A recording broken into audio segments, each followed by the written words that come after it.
Breakfast and Beholders is a D&D 5th edition comedy playcast for mature audiences and everyone who forgot to take the meat out of the freezer. This is your reminder. Content warnings are in the episode description. Hello and welcome back to Breakfast and Beholders. I am your maitre DM, Brian Boston, semi-benevolent overlord, and your guide on the journey through the goings-ons, escapades, and perils of those who step over the thresholds of the Breakfast and Beholders Tavern. Joining me as usual are my three co-conspirators, so let's go around the table and everyone introduce themselves and their characters. And today I'd like you all to please tell me, what is your character's favorite color and why? Hello everybody, I am Ace, Minty Ace, and I am playing Alexander the Barbarian. And I would say, for his favorite color for such a hothead like himself, especially with an ego, definitely red. Mostly because he's all red, and he really likes himself. He wore his red scales so no one can see him bleed. Sure, that's a good point, actually. I don't feel that he's one of those guys that, he thanks his lucky stars that he's red because he just walks through, he walks through the dungeon, he comes out, they're like, oh, look, everything's fine. And they don't realize that he's just covered in blood and viscera. He's like, yep, everything's good. Just make sure to not get any of the blood on the more white-leaning underbelly, and then people will notice. Yeah.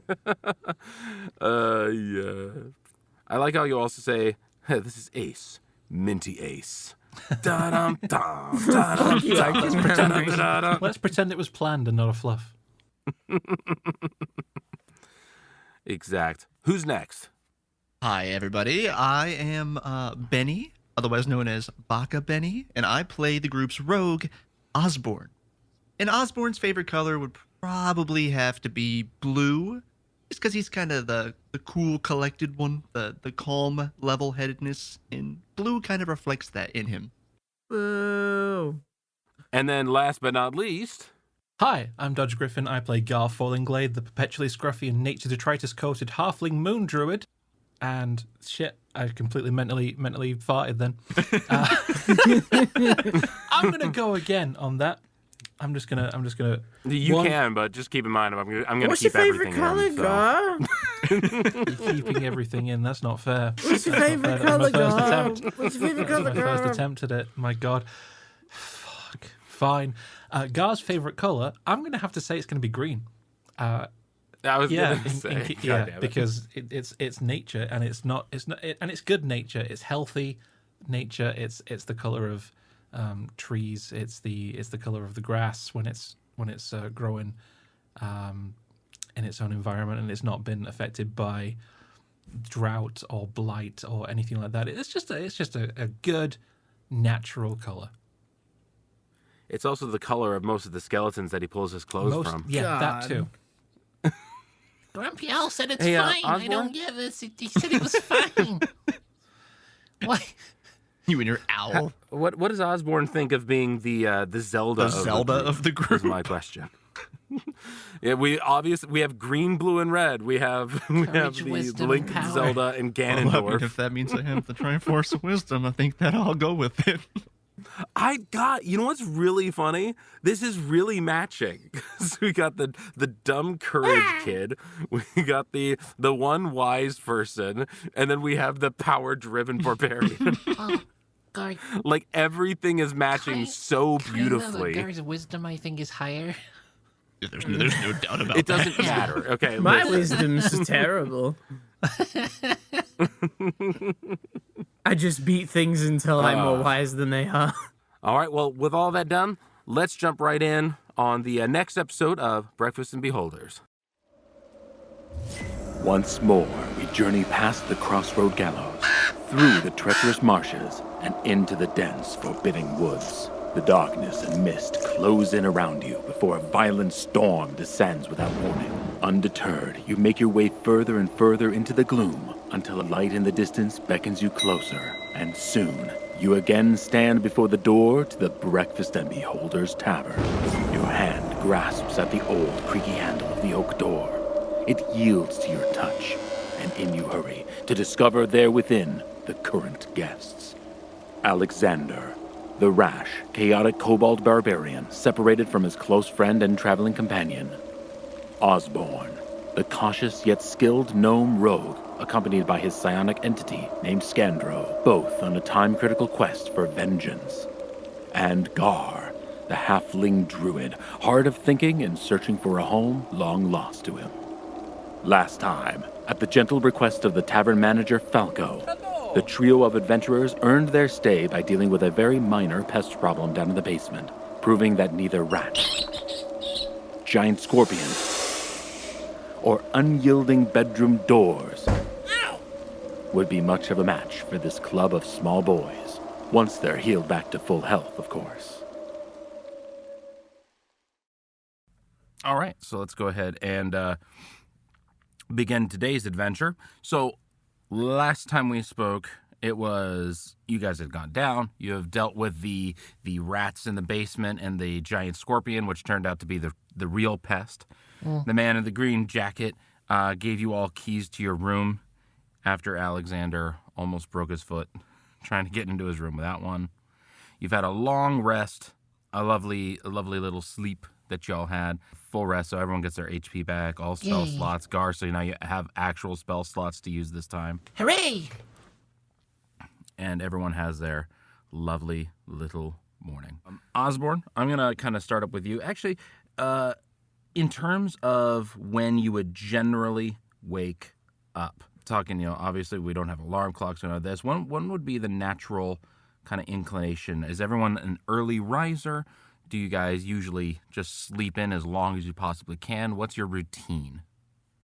To kick off, Alex normally would be a somewhat early riser. He's got a lot of shit to do. But after nearly dying, he's out cold.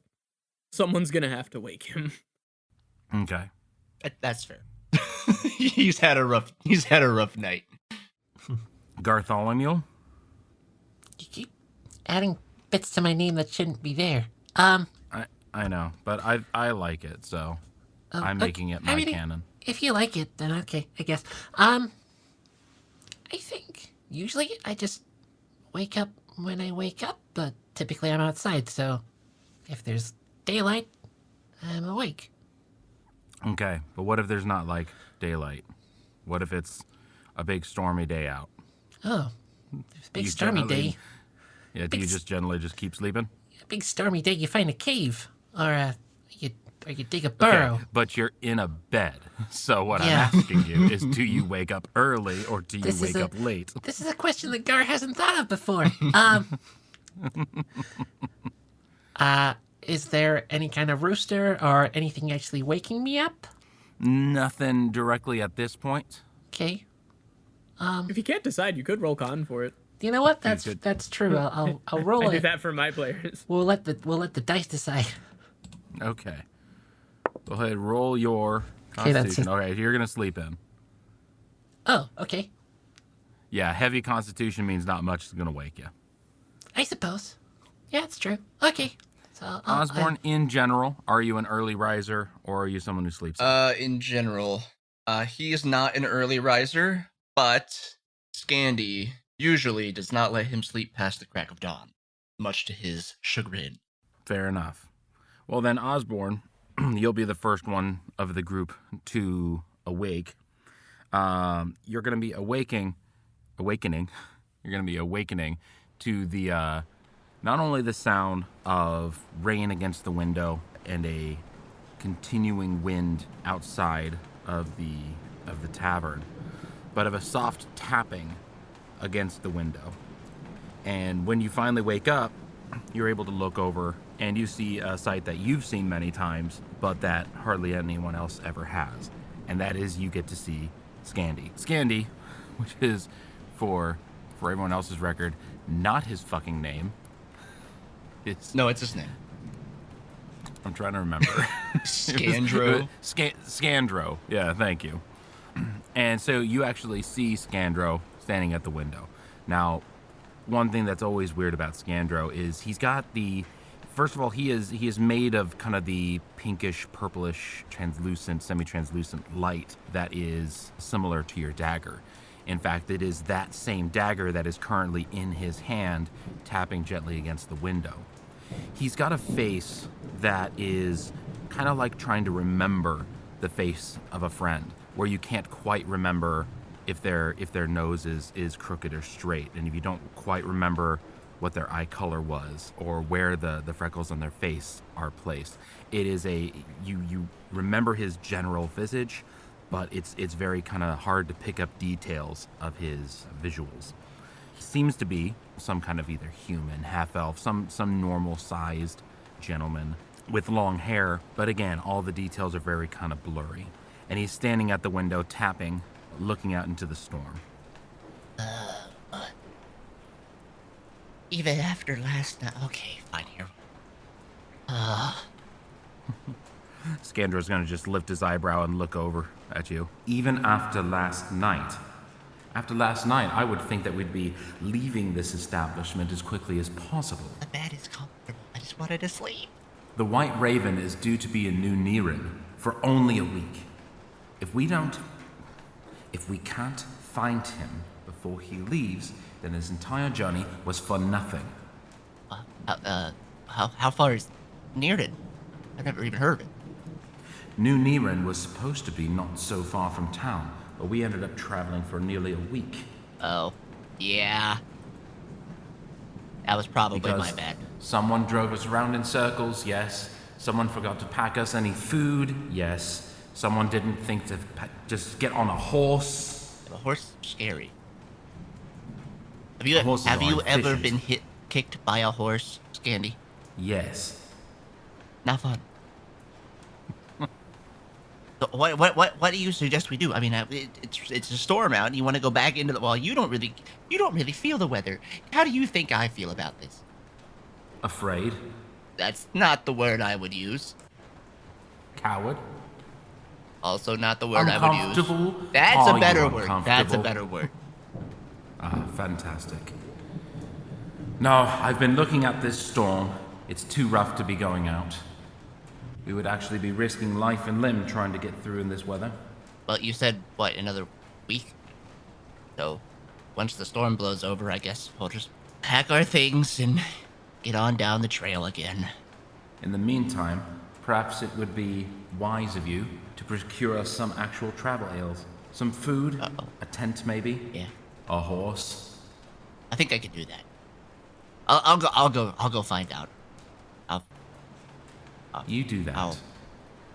I'll fix it. With that, the visage of Scandra will actually dissipate into just the knife, which, as you kind of realize, is something you've been staring at this whole time.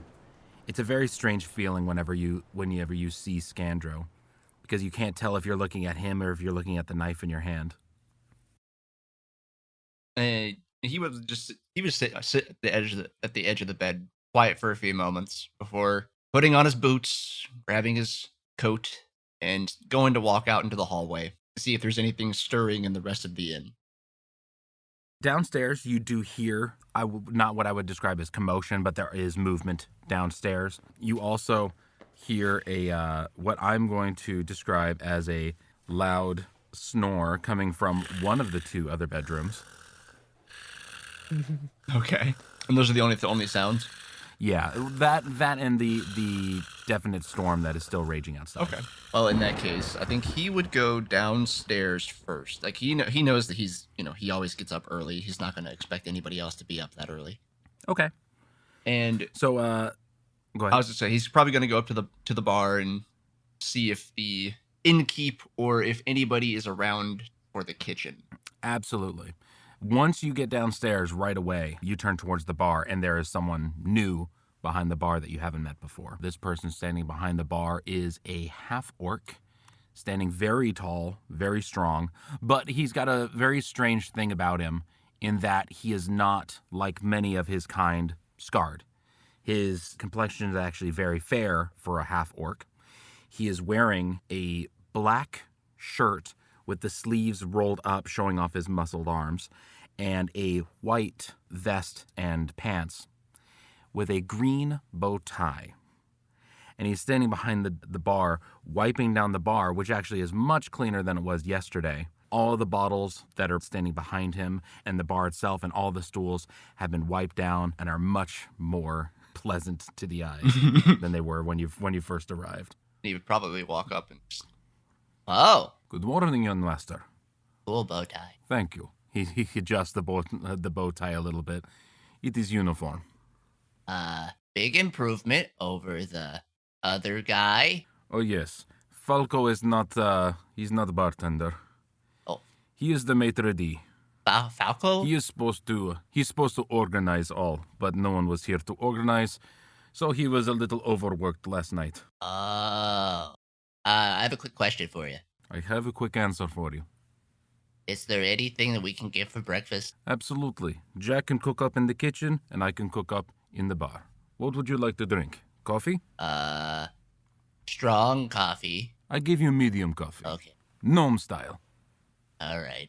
So, first of all, he noticed that you wanted food, so he pulls out this pad of paper and says, what would you like to eat? Are there any specials? We have eggs, and we have bread. Unfortunately, that is all. Okay. In that case, could you get 3 plates of eggs and bread? He's going to make a note on that pad of paper, tear off a piece, and right behind the bar, there's a string that's like kind of attached to a wheel that is on the side, right on the wall. He clips the paper onto the string and then kind of flicks it so it goes through the wall and out towards what must be the kitchen. While that is going, the half-orc is going to start working on your drink. He, and you get mesmerized as he works. He pours these freshly roasted beans from a bag into a mortar and pestle, and he grinds them by hand. He places them in this small, strange silver pot, along with some star anise and a couple of dried berries. And as he adds some water, he places it over a candle and then continues to work, placing a cream-colored clay mug in front of you. He pours in a shot glass of an amber liquid into the bottom, along with a sprinkle of seasoning. And then as the little silver pot starts to hiss, he pulls it off and pours a very dark, almost chocolatey espresso into the cup. He then takes out this cast iron teapot, fills it from a glass bottle with cream, and with 3 swirls, you start to see these runes start to glow all along the side, and it starts just to steam as he then pours the cream into the cup. Wow. Finally, he pulls a small cylindrical cookie out of a jar, breaking it in half, placing one on the side of the plate, and then one in the coffee itself before sliding it over to you. Gnome-style coffee. Wow. Big improvement over the other guy. Thank you. The man just kind of bows his head ever so slightly. Gar and Alexander, why don't you guys roll Constitution and see if you actually wake your asses up? Are we looking for a high roll to wake up or a low roll to wake up? No, low roll wake up. And come on, Alex, do me proud. And I got a 22. So you are dead asleep to the world. But And Gar, with a 5, Gar is awake. you are awake. You don't know if it was the sounds from downstairs, the rattling of the windows as a wave of thunder comes down, or if it was the other thunderous sound, the horrible snoring through the wall that you hear. But you have been now awakened. Fair enough.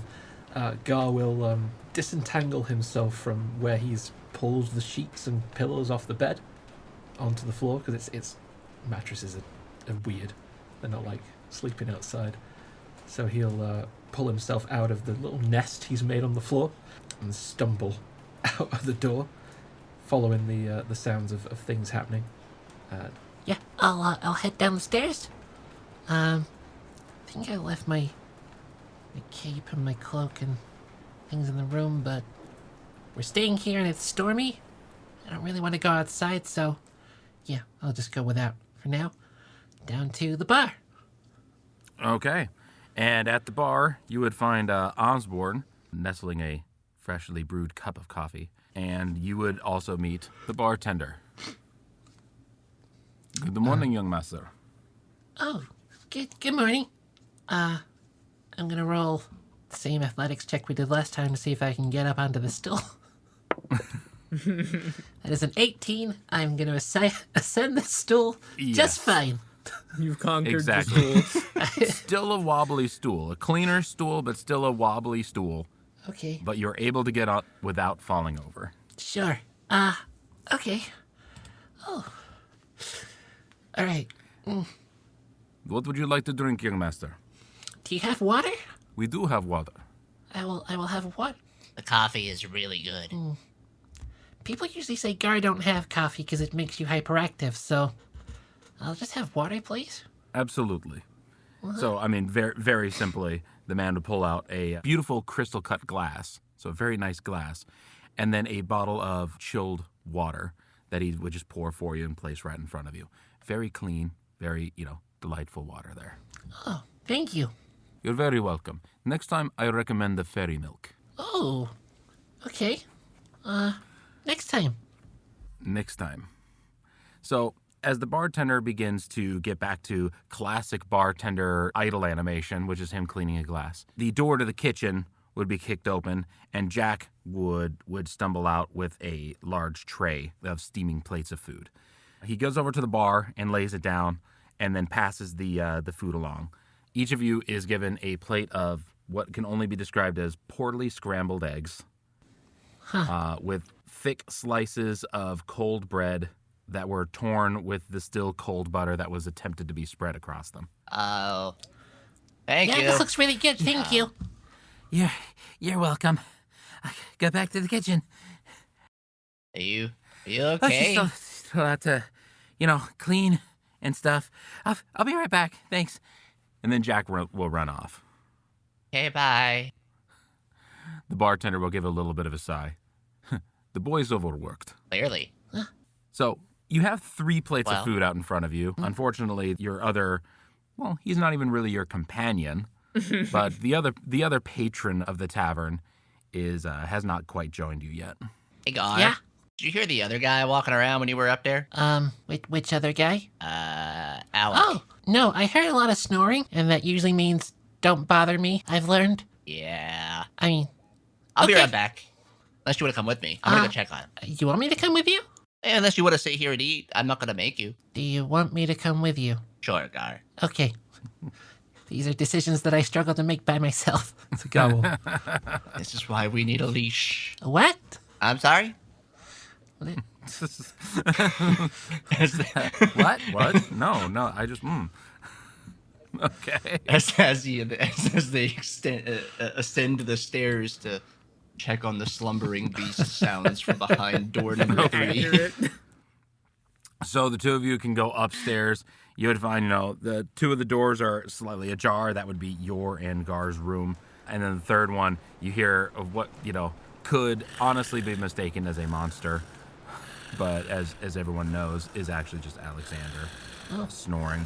I do personally picture him with at least one leg dangled over the side of the bed, probably sleeps diagonally with just Listen, he hit the bed, and whatever position he hit the bed is the position he fell asleep in. So, yes, probably very sloppy. He doesn't even have the blankets over him. He just hit the mattress and he was out. Is he spooning his axe?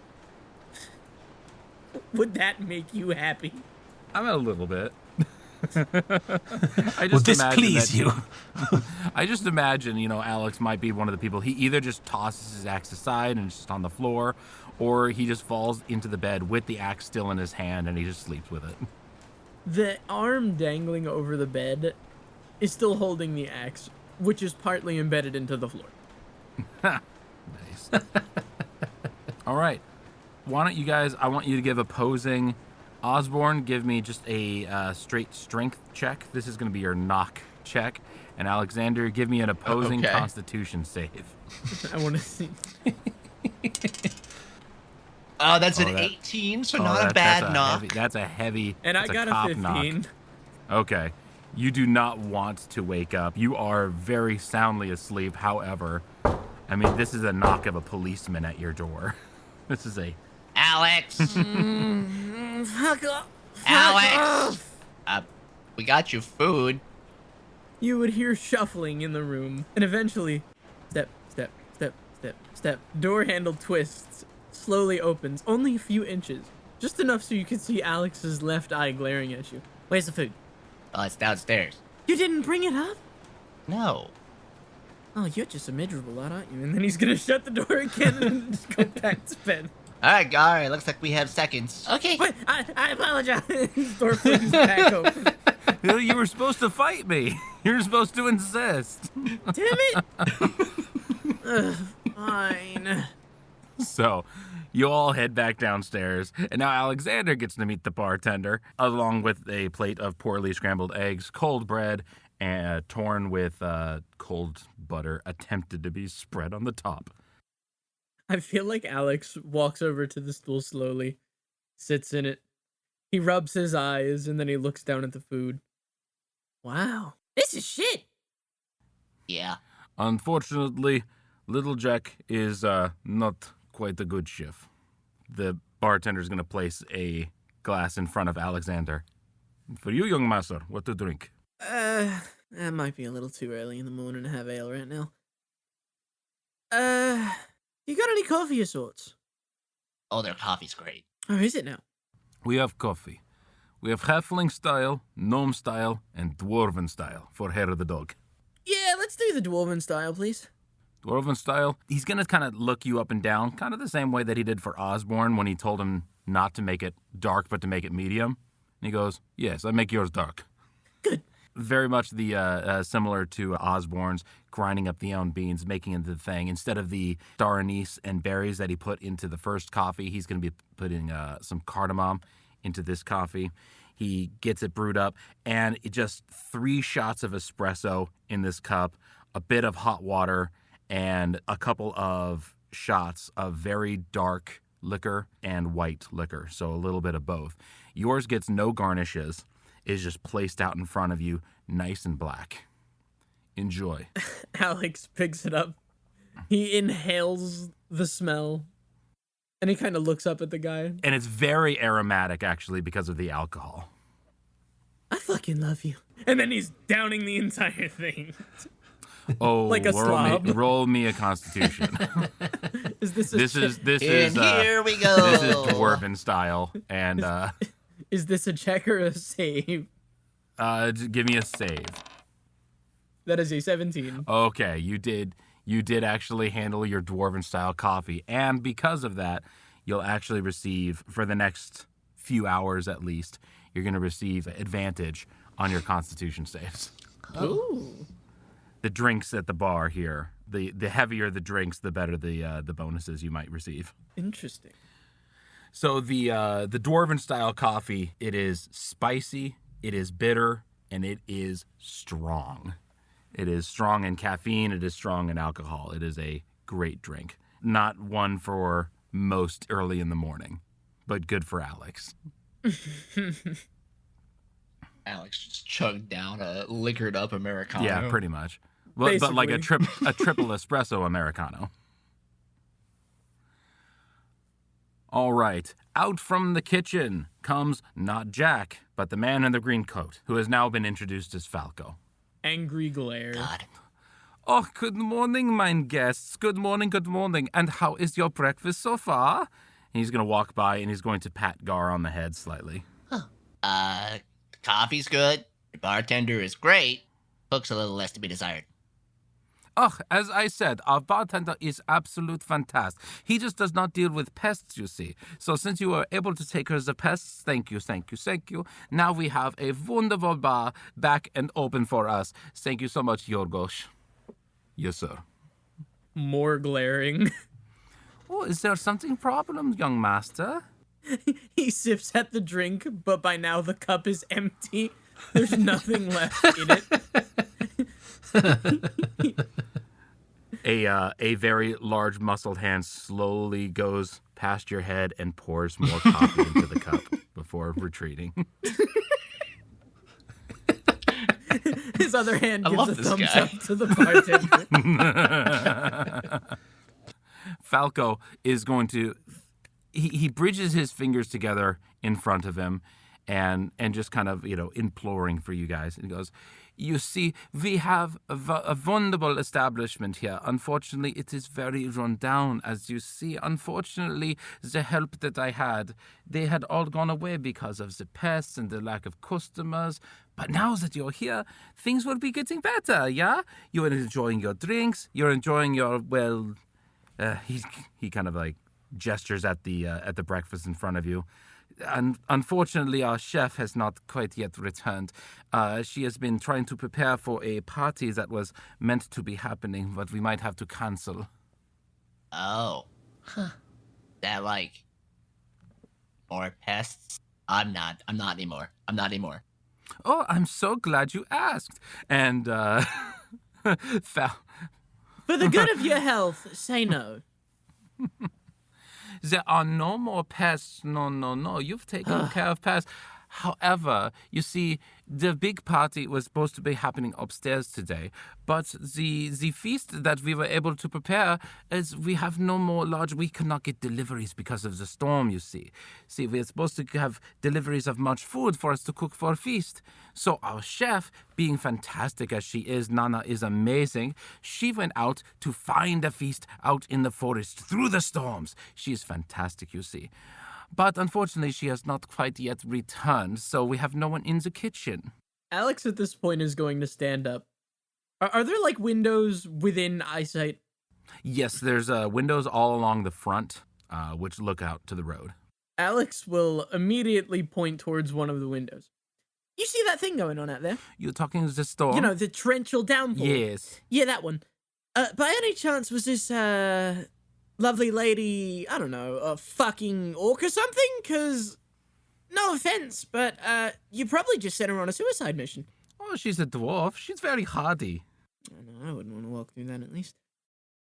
Well, if if the woman can do more work than you, that makes perfect sense. So no worries about that.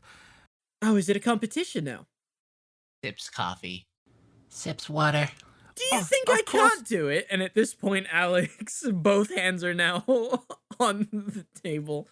Oh, of course, Mr. Alexander. I'm sure you would be able to. I mean, if you could traverse the storm and everything, if you were able to get out of your comfortable bed, out into the storm, I'm sure you would be able to do fine. Maybe. He was fine until he heard the maybe, in which that point, he will draw his axe out and slowly walk towards the door. Mind you, his axe is slightly embedded into the ground, so it scrapes across the floor. Wow. And Falco's just going to sigh. If my maintenance man were here, he'd be able to clean that up. Oh, no. How many rescue missions do you need? Fuck's sake. Take care of your people. I tried to take care of people. He just disappeared. It was not my You do fault. a shit job at it, mate. Well, maybe if you found our game master, he'd be able to tell you whether... Alex is walking out the front door. No more questions. All right. Bye, Alex. I imagine you leave, slam the door, and there's a moment of silence between Falco and the other two before Falco turns over to Osborne. So you just let him go by himself, yeah? To be fair, we haven't really finished our breakfast yet. Oh, very true. He's just going to give it a few moments. He's sure that Alexander's getting soaked outside. He is sitting outside. Are there steps that lead into the building? Yes. He is sitting on the steps, getting absolutely poured on, and he has no fucks to give. Falco's going to pick up the plate of eggs, hand it over to Osborne. Would you mind giving that to the little lizard outside, please? All right. He'll get up and he'll trudge across the floor and open up the front door.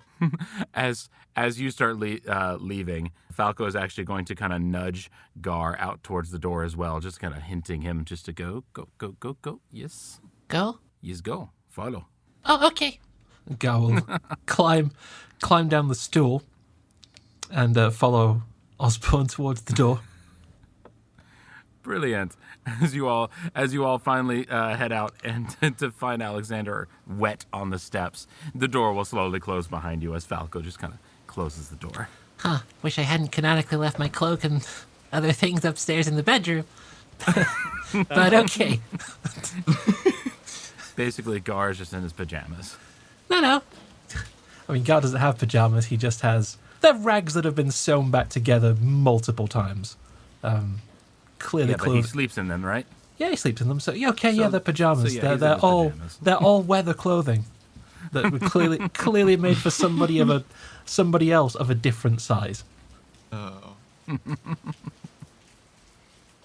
Okay, so you are all now standing in just a horrible downpour. You can tell by looking down one road that there is a flood that has been pouring down through the trees across the road, completely blocking access to the inn.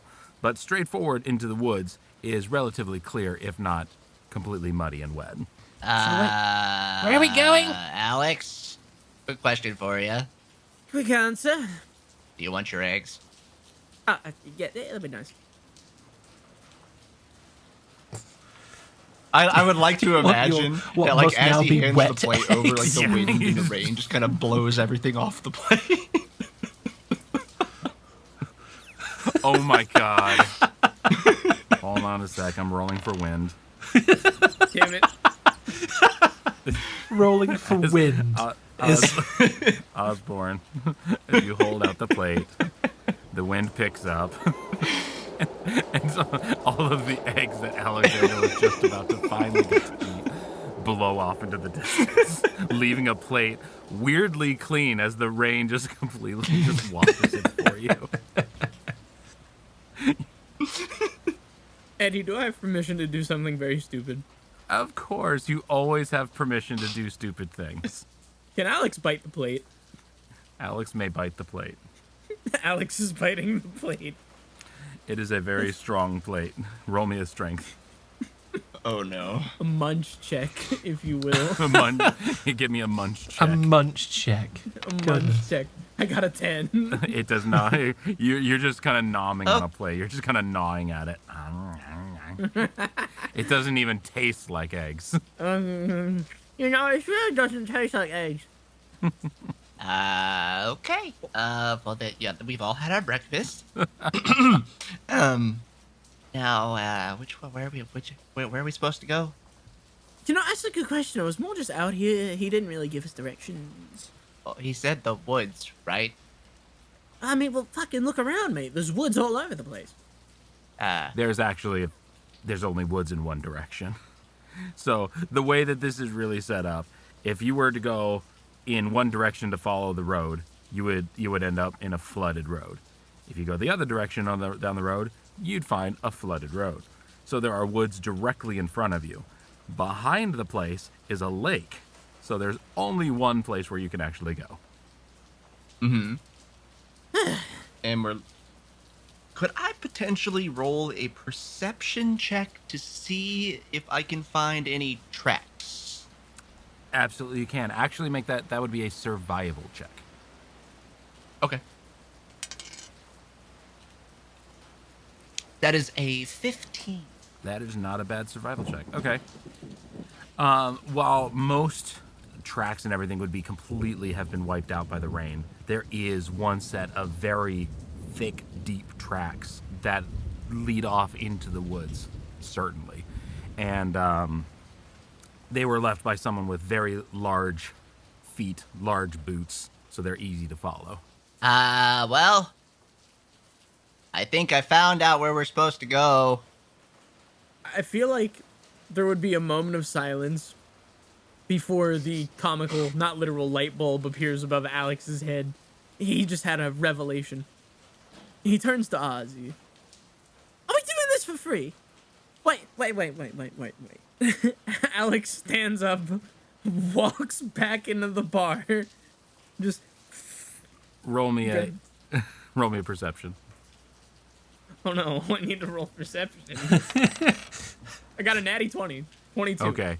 You notice before you run your face into the door that it's locked. Can I kick it open? You'll have to knock. Or you can try to kick it open, yes. Yeah, that's Kicking what it Alex open would be a strength check. Athletics?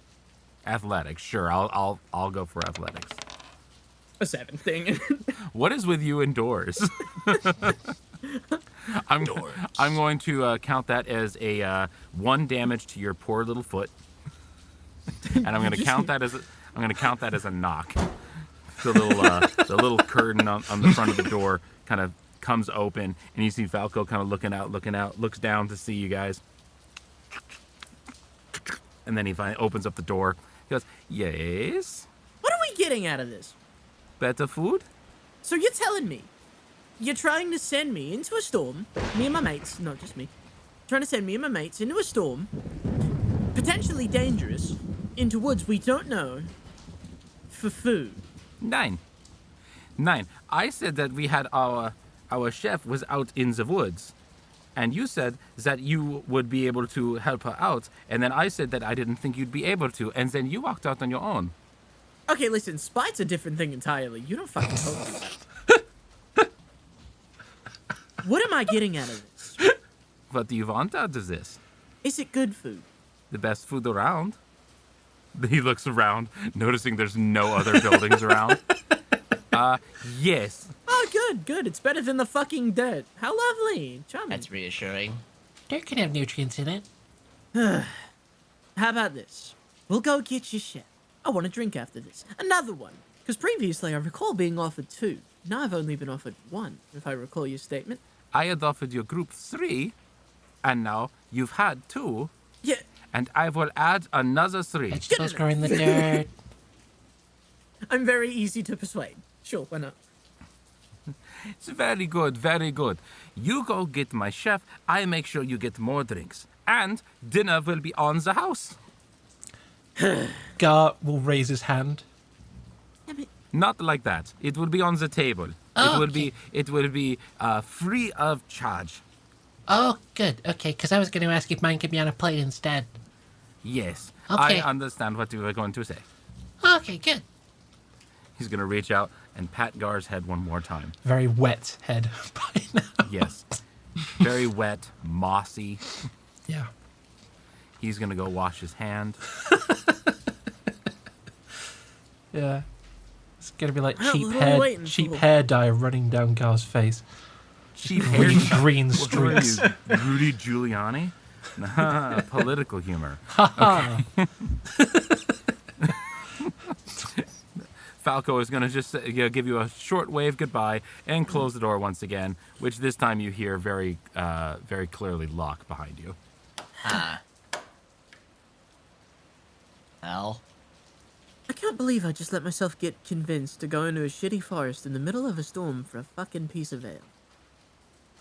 What is To be wrong fair- with me? And then he's just gonna start walking towards the woods. I like to imagine that he's actually thinking, what the hell is wrong with me? No, that's exact. He said that aloud Yeah. in character. Yeah. He's just like kind of looking up into the sky going like, I wonder why I do this. Just kind of as he walks, just... He's self-reflecting. He'll self-reflect until he can have that ale. And then he'll be like, oh yeah, that's why. Yeah. Pretty much. That's accurate. okay, Gar. Go. Okay. Do you need a jacket or something? Maybe, but I don't have one right now. All right. And Ozzy will take his little cloak off, and he'll put it over Gar. Oh. You sure you don't need this? Because I can be a wolf instead. And they don't need cloaks. Well, if you want, we can keep that in our back pocket, really. But Gar's gonna look around at your back pocket. Like, no, I don't think it's big enough. okay, no, you know what? You just keep the cloak for now. But Okay. Okay. So all 3 of you are now walking out into the woods. Each of you make a survival check just for following the tracks. Alex is walking away with a 10. that is a 16. Gar. Osborne, you're the only one that were able to follow the tracks in this case. Yeah, mine's an 8. You got an 8? Oh, okay. Yeah. Yeah, you guys definitely didn't see anything. But Osborne, thankfully, is able to follow these tracks Gals- deeper into the woods. Gar's not really sure what we're following because no one's really explained it to him. So That's true. Yeah, you're just out in the rain. just following these guys. They said to follow. Gar's following. Okay. Hold on. Wait a minute. Why does that one go that? Okay, no. This is the right. We're going to the right, guys. The footsteps go to the right. You follow the tracks in and out. As this is going, Gar, make me perception with advantage. Advantage. I can do that. That is a 14. Okay. You're slowly noticing, nothing too detailed, but you're starting to noticing that even during a storm like this, you'd imagine to find, certain tracks, certain places where animals are going to be, cowering up or hiding, and there's just nothing around. Huh. There are no birds, hidden up in the trees. The holes in the trees are empty of any rodents. It's just a very empty woods. Huh. As you're kind of like going along. But as you go, you do hear this very kind of strange, deep guttural roar off in the distance, followed by a big sound of something metal smashing against something wooden. Is that what we're looking for? Kind of sounds like Alex when he gets angry. Do you need an example? No, not at the moment. No, I remember. No, I'm Good good. choice. Well, I guess we're going towards that. I mean, unless we've got any better ideas. Well, maybe I should go check it out. If you want I'd rather we check it out, not you. No offense, but you look very foldable right about now. I'm also very hard to find when I want to. Ah, I can still see you. House. Rude. I tend to be. Yeah, I just, you hate when that gets just pointed out. The I'm obvious just truth. enjoying the foldable.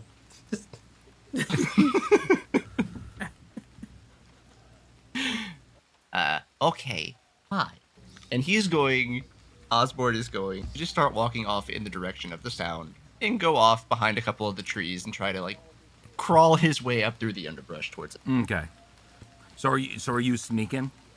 Yes. Okay. And Alex and Gar, are you following? Are we?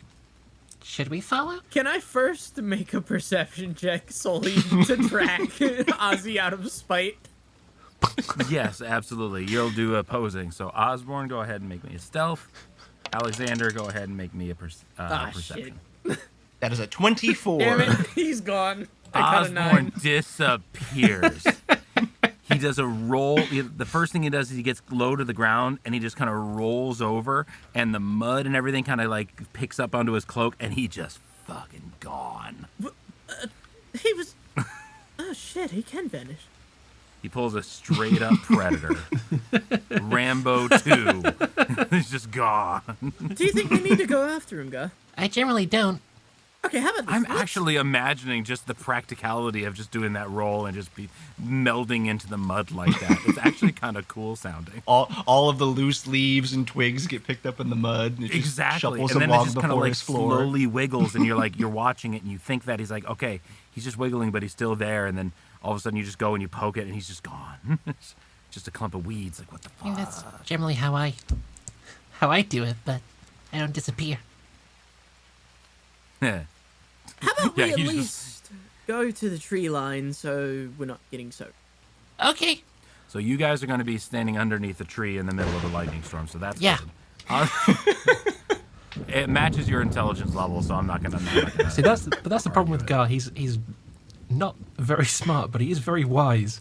So, So if you start to feel the prickles on the back of your neck, yeah, you know to get down. so yeah, it's like the gears would turn to think this is bad. We probably shouldn't be doing this. But the guy that I'm with wants to, so I'm not gonna say that we shouldn't. Okay. Just for the fun, I am going to roll a percentile check on a 99 or 100 Oh no. lightning strikes. Just putting this That's out there. fine. Do it. All right, you're safe for now. Do it. As you hide under that tree. All right, so you guys go up to the edge of the tree line. You're standing under the tree, so you can stay a little bit out of the rain. Osborne, you're just crawling through the mud, towards the sound of the guttural roar and seeming sounds of battle. Okay, no more. No more. All right, go ahead and make me perception from the distance you're at. Okay. Oh, goddamn. At 20. Okay. Nat 20, okay. For a total of 26. So, I mean, you were a decent distance away, but you can see exactly what was going on. I was every perception check you made, I was going to make you go closer and roll another stealth check, but you got it right away. So, you are able to see off in the distance a dwarven lass who, she's wearing a leather apron and she's holding a large metallic hammer in one hand, which is textured on one side to look more like a tenderizing mallet, and a large butcher's cleaver in the other hand. She is wrenching the hammer out of a tree where she had just splintered the trunk with an attack, as she basically yells after something that you're not able to see. And with that, she's starting to march, further deeper into the woods. Okay. With that, I believe he would keep note of the direction that she was heading off in, and then he would start to make his way back to the others. Okay. Go ahead, and they're going to be easy to find. One of them's green, one of them's red. Unless you're colorblind like some people here, you'd be able to see them just fine. Wow. Am I wrong? You should be. Because being right is about to get you socked.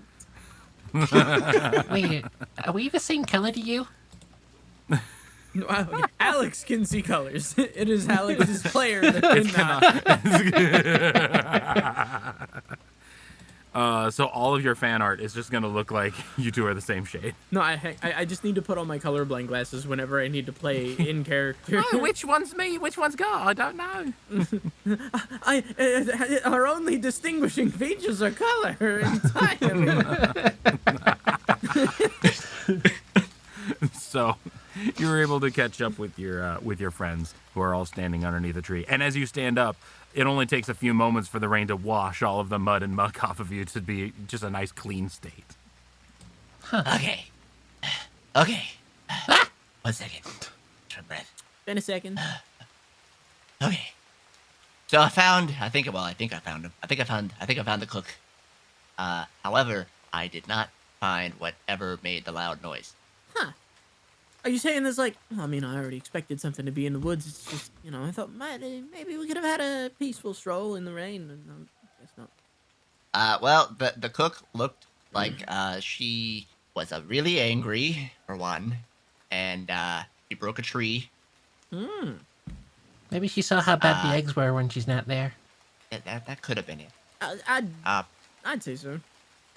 But then she marched off further into the woods that way, And he's going to point in the general direction. Well, shall we go have a look then? Yeah, just keep an eye out. It looked like she was heading off in the direction of whatever was making that noise. Huh. What are you saying? She's hunting it. Could be. I like this lady. So. Well, come on, let's get a move on before she goes and gets herself killed. Okay. All right. So you guys are going to go off and follow the chef. Because you know what direction she was going, because you know you can follow her tracks nice and easily, you would be able to catch up with her if you kind of picked up your pace. You know, she's busy trying to find something, so she's not going to be going all that fast. So how would you like to... Eventually you see her off in the trees, and I just want to know how you want to approach her. Well, I have a feeling somebody is going to walk up to them. I don't want to do... I don't want to have Alex moments, but it is exactly what he would do. Just know you can end up with a bloody nose, but feel free to do what Alex would do. Oh, no, Alex would not approach. I would imagine once he gets within relative earshot... Oi! You're the chef! Okay. That actually kind of a much safer way than I was imagining for you to approach. So yeah, the dwarven chef, as described to Osborne, with her leather apron and hammer and knife, would turn towards you guys, and she would scream back at you, "Shut up! You're gonna scare it off!" Oh, wait, am I supposed to be quiet? Okay, my bad. Yeah, if you're going to keep screaming like that in the storm, you're going to scare away the Why are meat. you screaming back at me, crazy lady? Sheesh. Well, you keep yelling at me. Get over here so you don't have to stop yelling.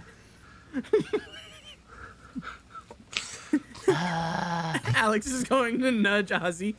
She's a cute one, she is. And then he's going to start going down. Sure, I'll follow. One hand is just gonna go to his hat, and he's just gonna walk off, rubbing his head like, "Oh no, why, what has happened?" So you finally catch up to Nana. Why? Nana is the chef dwarf. She's got braids of red hair that are just pulled back and tied back, and she's got sideburns that actually go down to her cheeks of just red curly hair. She looks like she might actually be kind of cute for a dwarf. She's got tattoos that you can see coming out from under her sleeves. She's got a very fair face to her, but my God, her knuckles are white. She's gritting her teeth, and she just does not look fucking happy.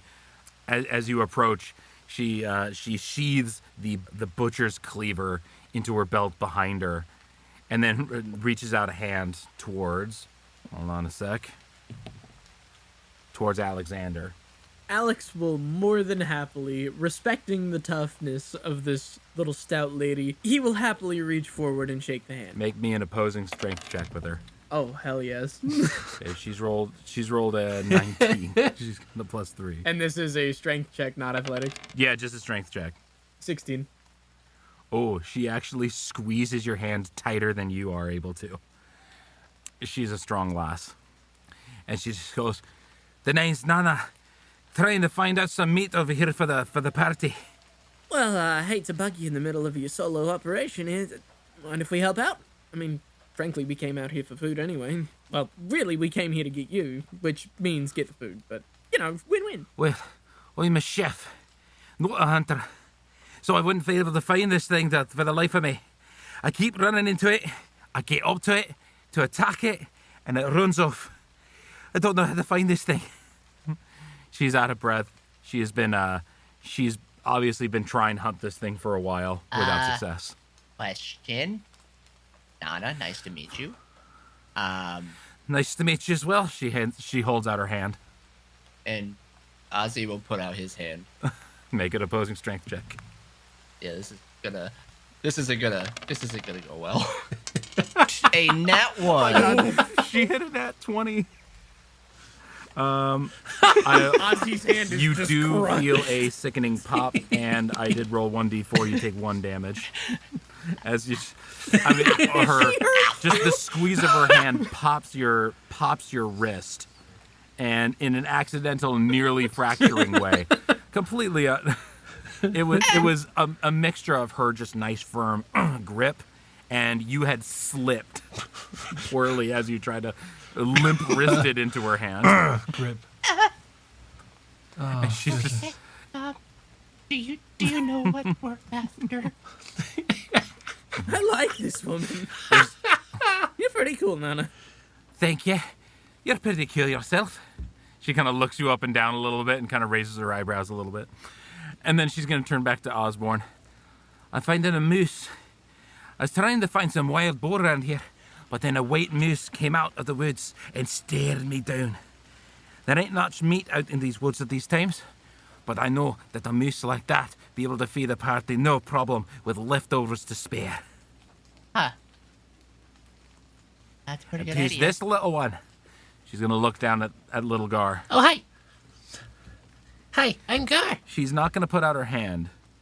She's going to put out 2 fingers. Because you are the smallest. Aw. Gar doesn't understand the gesture, but will mirror it. And then she will just press her 2 fingers to your fingers and then give you a little shake. It's like a handshake, but just with the fingers. And not And breaking your hand. Not breaking The my old hand. 2-finger shake. "So is this your child?" She's looking between you. You know what I'm saying? Yeah, she's looking between Yeah, the 2 of you. I like.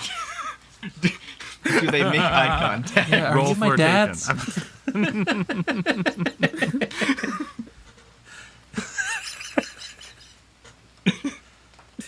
So I like to think that as soon as she asked that, Ozzy just kind of looks over at Alex like, No, not Come on. Nope. Not like that. Not like that. In front of our child. He's embraced it. Wait, am I being adopted? Yes, you're winner. So casual. Again. What is what is happening? It's the innkeep. Well, either way, that lovely conversation aside, you said we were hunting moose.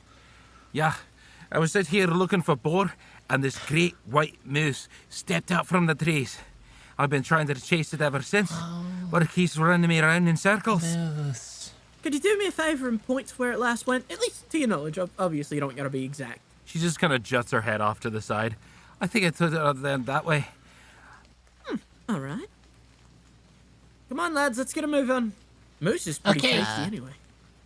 Hey, Gar. Yeah, You said you live in the woods, right? usually, yeah. Know anything about mooses? They're big. I think it's Maces. Is it meese? Moosin? Ah, God, common is so bloody confusing. Meese? I'm pretty sure it's just moose. Yeah, they're big, and if they get angry, they're big enough to hurt everything in the room, or the woods. Oh, yeah. This moose is so big. I swear, come up to my head, it's just the knees. Bloody hell, how big? For the record, have you, either of you guys, Ace or Benny, have you ever seen pictures of how big moose actually are? I have. Oh, yeah. They are Yeah. terrifying. They're tanks. So, yeah. Putting Alex to shame. Yes. How tall is Nana? By the way? Nana's probably taller than all of you, but not by much. You know, she is... Give me a height. I need to know Okay, this. she is a dwarf, so she's probably going to be just right around that 5-foot mark. Yeah, she... Oh, What? no. Nothing. Tall Go on. walker. Is your head right at tit height? Continue. Continue. I'm taking that as a yes. Resume. As she slowly just like hands herself and pulls her apron down, and you see... No. Holy shit. Wait, what? Nothing. What? What's happening? Explain it to me in detail in a way that Gar would understand. Okay. Well, see, women have... No. No, I'm kidding. Don't test me. I will do it. So yeah, Nana's going to follow you guys, but she doesn't know how to hunt this thing. So you're going to have to help her out. Can Alex Close. attempt to make some sort of roll to pick up something? I don't know exactly what he'd be looking for. I guess sight would be If you first. are you looking for the footprints to follow? Are you looking for it? Like to see if you see any signs of it, or what are you looking for? I'm gonna try and just locate it. Okay. So go ahead and roll me perception. Probably going to be a very high DC. Dirty 20 though. It's still not good enough if you're just looking for it, because it Damn. is not around to see.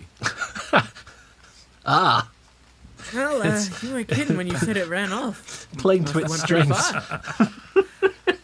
The stealthiest tactic to not be there. It's like, you know what I'm saying? That's why I was very particular. You look for tracks, you might find True. tracks, but if you're just covering your eyes from the rain and just kind of looking around, no, you're not going to see it. A true That's master of fine. shadows.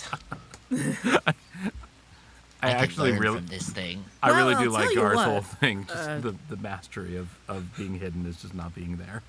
That's actually really good. Have that tattooed on. Yeah, you weren't kidding. This thing ran off. I told you, every time I get close to it, it runs off. Sounds like it doesn't like you. Oh, well, I mean, she's trying to kill it, to be fair. I don't think I'd like something trying Oh. to kill me either. I can understand that. Did you not get consent? No consent. I just thought if I could hit one of its knees hard enough with my hammer, it would fall down and I'd be able to cut off his head. Oh, okay. Yeah. Yeah, I suppose that would work. So how are we supposed to find this bloody thing? Wait. Hang on. Ozzy, go do cool, important shit. Gar.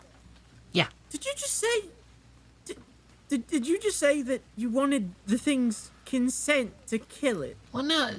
Sometimes people talk about how important consent is, and so I just thought, did I This is not guess that wrong? kind of podcast. I don't always know. No. Well, heads up. Normally, when you try to kill something, you don't ask it first. You just do it. Oh. You know, you're a very kind heart, Gar. Ozzy, you seem to be the sneaky one among us. What do we do? Well, I mean, I have an idea. I like ideas. Gar, Yeah, Ozzy? you're a dog. Yeah. Are you still you? Yeah, I think so. Who? Oh wait, now I gotta think if am I still me? Yeah, that's a weirdly existential question to ask. Too much of an existential crisis to ask. Okay, hang on. We're losing topic. I think what he's trying to ask is, do you control yourself when you're a dog? Oh yeah. Ah, well, there's your answer. Then do you think you might be able to sniff out the moose? Sure. You want me to be a dog? It might help. Okay, I can be a dog. Oh, Just let my puppet master look at the stats for a dog. I'll be right with you. okay. I am actually going to. Let's see. There's got to be something to. Hold on. List of. Okay. Because you asked specifically for a dog, what I'm going to do is I'm going to roll a d100, and I have a list of top 100 dog breeds. And we're going to figure out what kind of dog Gar turns into. Awesome. Be something We're adorable. about to find please. out.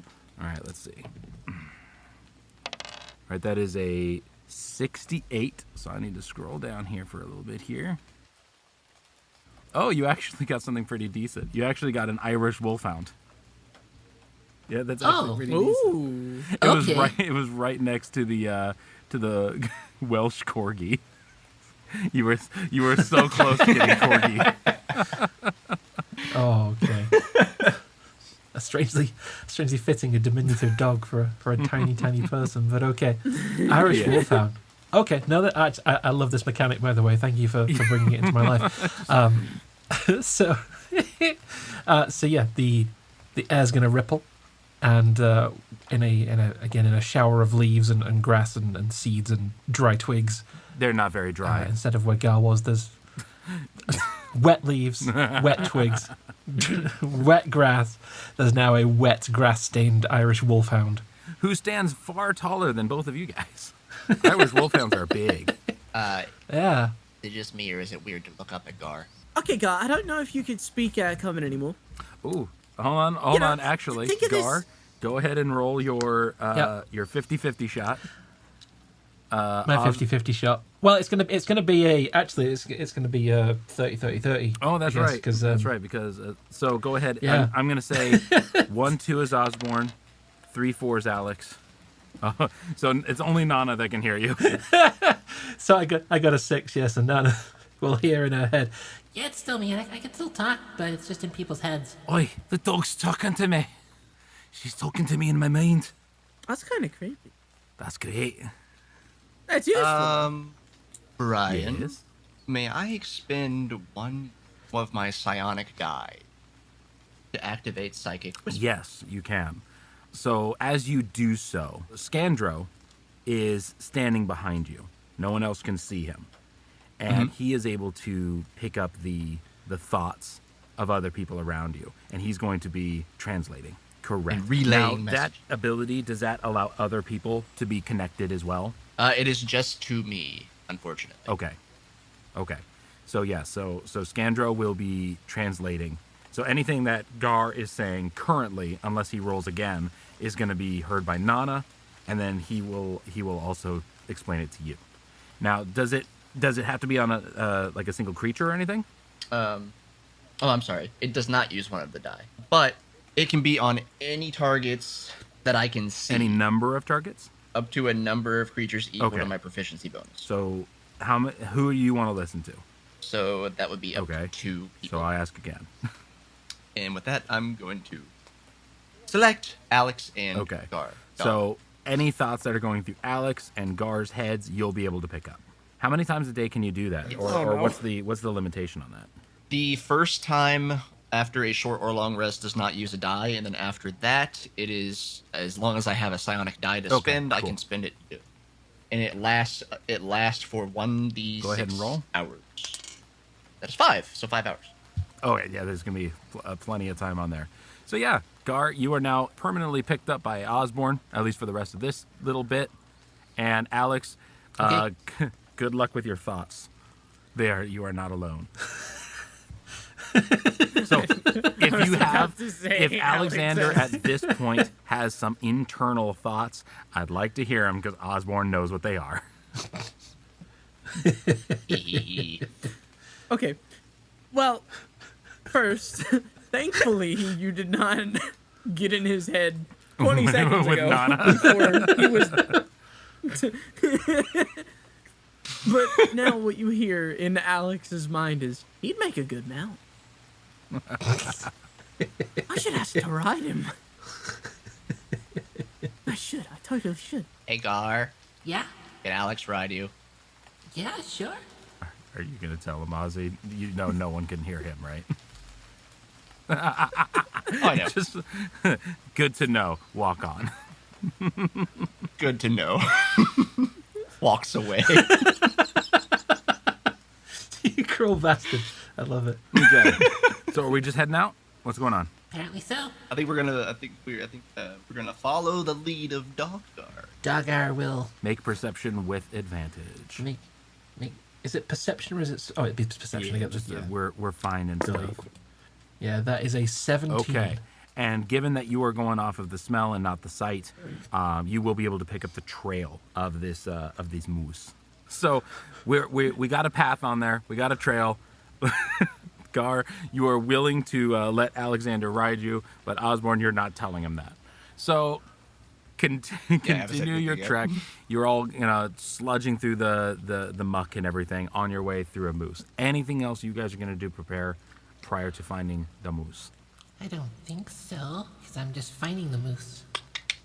Dumb I mean, moose. yeah. I think I'll be nice at this point. So Ozzy's gonna just whisper to Alex's mind via Scandy. Hey, Hey, you should ask to ride Gar. you should ask to ride Gar. With the- Because you don't hear it in Osborne's voice. You hear a deep British He's voice. looking around frantically. He's like, look, who the That actually is a really funny mechanic. So yeah, you hear a deep British accent telling you you can ride the dog, you know. and then his weapon comes out fully. Come on, just ask the child. You can ride him. You can do it. This is your conscience speaking. Why's my conscience British? You've known all along. Meanwhile, Ozzy's just whispering off to the side of the trail. I'm so confused. Ride the dog. Ride the dog. You know you want to ride the dog. Just ask the child to ride the dog. Gah. Yeah? Gardog will look around. Disembodied voice is telling me I should hop up. Is that okay? Just nod. Gardog will nod and kind of lower his front half a little bit. Thank you, disembodied voice. And then Alex will happily climb on the guard. And then you hear ever so Alex's mood has closer to improved. your ears, you hear, "You're welcome."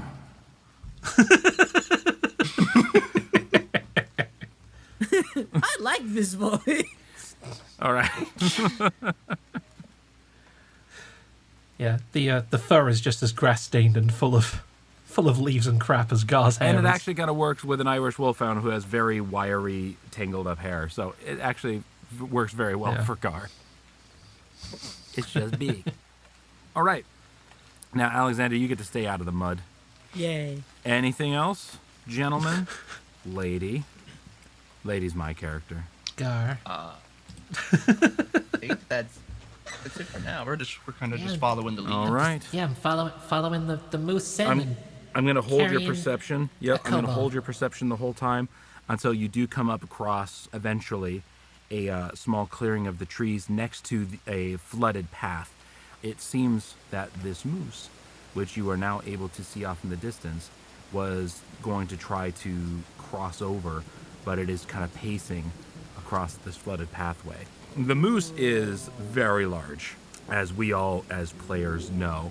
But yeah, this moose stands easily 7-8 feet tall at the head. So, is it larger than a regular moose? I would say, it is the size of a large moose. So In real life, probably actually pretty accurate to a larger moose. You will, however, note that its fur is pale white, stained in a few spots with red. That's him. That's the one I've been chasing. Oh. I'm gonna go hit it. Hang on. No. Wait. Can Alex examine to see if this thing is actively bleeding? Yes. Go ahead and make me a perception. A 4. You don't know. You just see that it has stains of red. You know, I'll tell you what. No, I've got an idea. Instead of running up and hitting it with a bludgeoning weapon, don't get me wrong, your weapon of choice is love, but it's not gonna leave any marks that we can follow. Now, you see... Could shut his kneecap. I mean, yeah, you could. But hear me out. Actually, wait, no, it's raining like crazy, isn't it? Ah, shit, we wouldn't have a trail of... Never mind. Anyone got any ranged options, maybe? I could throw a javelin. I mean, I've got some daggers. I can yell really loud. Gar can yell really loud. Great. I think that would worsen the issue, because, you know, you'd scare it and then it runs away again. Yeah. What if... Hang on, hear me out. Ozzy, Yeah. you've got your knives, I've got my javelin. Throw them at the same time. If we hit them hard enough, we might be able to do something. Make sense? That's fair. You're gonna make it run away again, though. Not if Okay. we kill it. What if it runs away? Well, what if we kill it? Well, if you kill it in one hit, that'd be pretty good. What if you don't? About how far away did you say it was? At this point, it's a decent far away. It's probably like 30 or 40 yards away, like nearly half a football field. You see it out in the distance. Okay. So you would need to That is sneak a closer to disadvantage. it prior to making an attack. Yeah. Now, given the rain, given the storm, you'll get advantage on sneaking up to it. I will sneak. I was gonna say, just for fun, I was gonna use the voice to talk to Alex and say, "You should sneak. You should sneak closer, quietly." quietly. Stick to the shadows, stick to the mud. You know what? I never realized how badly I needed narration in my life. And with that, Alex will attempt to sneak closer. Okay, so you are now going to sneak up on the moose. Is that the plan? Or you Apparently got other so. plans? At least for me. Yes. Yep. Okay. I think so. All right. Just so you know, so what we're going to be doing on this one, as for mechanic wise, is that you are all going to have to make stealth checks. You will have advantage. I will be rolling stealth checks for Nana, and you're going to roll stealth checks for every 10 yards you get closer to it. Right now, it's about 40 yards out. Okay. Once you're about 10 yards away from it, it's then within an easy attack range. You could do distance attacks from, 60 feet? Yeah. Okay. So if at 60 feet, that's going to be about 20 yards, I believe, right? Yards about 3 feet. I mean, everything is feet in D&D. Yeah, I know, but Yeah, why know. did you use yards, you weirdo? because I'm going literally off of a football field. I'm gonna fight you. I'm kidding. But so once you're within, as I said, once you're within 10 yards of it, you're within fighting range. Within 20 yards of it, you'll have you'll be able to make distance attacks, but then you won't be in melee range of it. So go ahead for your first rolls. These are going to be your stealth rolls with advantage. Dirty 20. 24. 18. Oof. Good thing you had that advantage. 'cause Very glad I had advantage. I see that natural one. Okay. Car would have just like flopped. Ow. All right. And Nana made hers as well. So now you're within 30 yards. So you need to make at least one more before you can make any ranged attacks. I'm going to have a yards to feet. So just, I mean, come on, it's a one of four things. Come on, We whatever. don't use yards in the You know, UK. you had- you Doesn't- had we to just You don't use even know what the- yards are. They're approximate meters. Dodge, I am sorry for this American. This is 40 this is meters why to we target. This is why we abandoned this colony. So Abandoned us. Not 30 because yards- you couldn't fucking beat us. 30 yards is 90 feet. That's far. Okay. Okay, think about it this way. Every stealth check, you are closing in 30 feet. We are currently at 90 feet. I got it. Well, another one, I guess. Round Yep. 2. Still waiting for the next one. 15. Okay. 19. Okay. And 12. You're far enough away from it. Yeah. I'm still gonna give you that one. DC's getting harder. At this one, the DC was. I was thinking it was 15, but I'm gonna argue in your case, because of the rain, because of how far you are, I'll actually put that one at 10. This next DC, you are now within ranged attack range. So you're at 60 feet now. You can hit it with ranged attacks. If you attack it from now, you'll get a surprise round. If you go another 30 feet, you'll have to roll another stealth check. The DC is going to be up to 15. If it spots you, it may run or attack. If it doesn't spot you, you still get a surprise round. I will note, Ozzy, all you hear is, I need to make a good first impression. And with that, he's going to keep going. Oh boy. You I was hear trying that to make a good first impression on that dwarf. you hear that in your I think he head. fancies it. That's the Is anyone joining me as I creep into melee range? Well, are you Is creeping? anyone or are joining you as you've fallen over this dwarf? I mean, you're riding guard dog. That is actually true. That is actually true. You are riding on top of Gar. I mean, I can get off. Like, all he would have to do is, like, shake his head or give me, like, some sort of sign that he doesn't want to go further. No, You are in control of this situation. The usual thoughts in Gar's head are static. It is just nothing until somebody puts something there. So if you want him to go forward, he'll probably go forward. Okay, so both of you are rolling stealth. Osborne, are you going to follow? Yeah, he's gonna go. Okay, and then so is Nana. Again, DC's 15 with advantage. 20. 13. 16.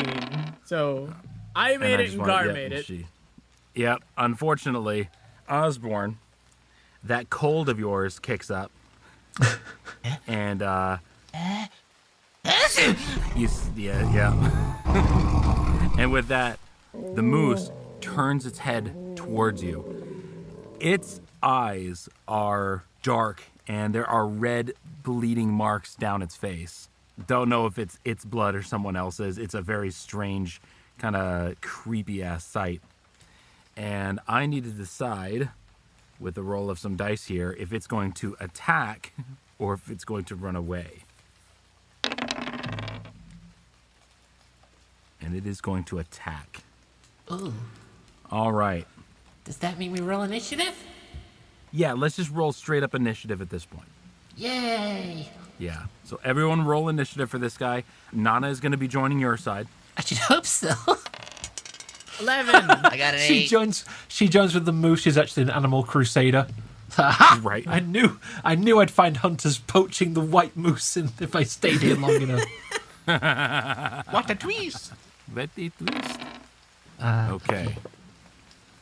So let's see. I will ask, are Gar and I still hidden, or are we also revealed in Ozzy being spotted? No, technically it's only seen Osborne so far. Guess who's going to get slaughtered?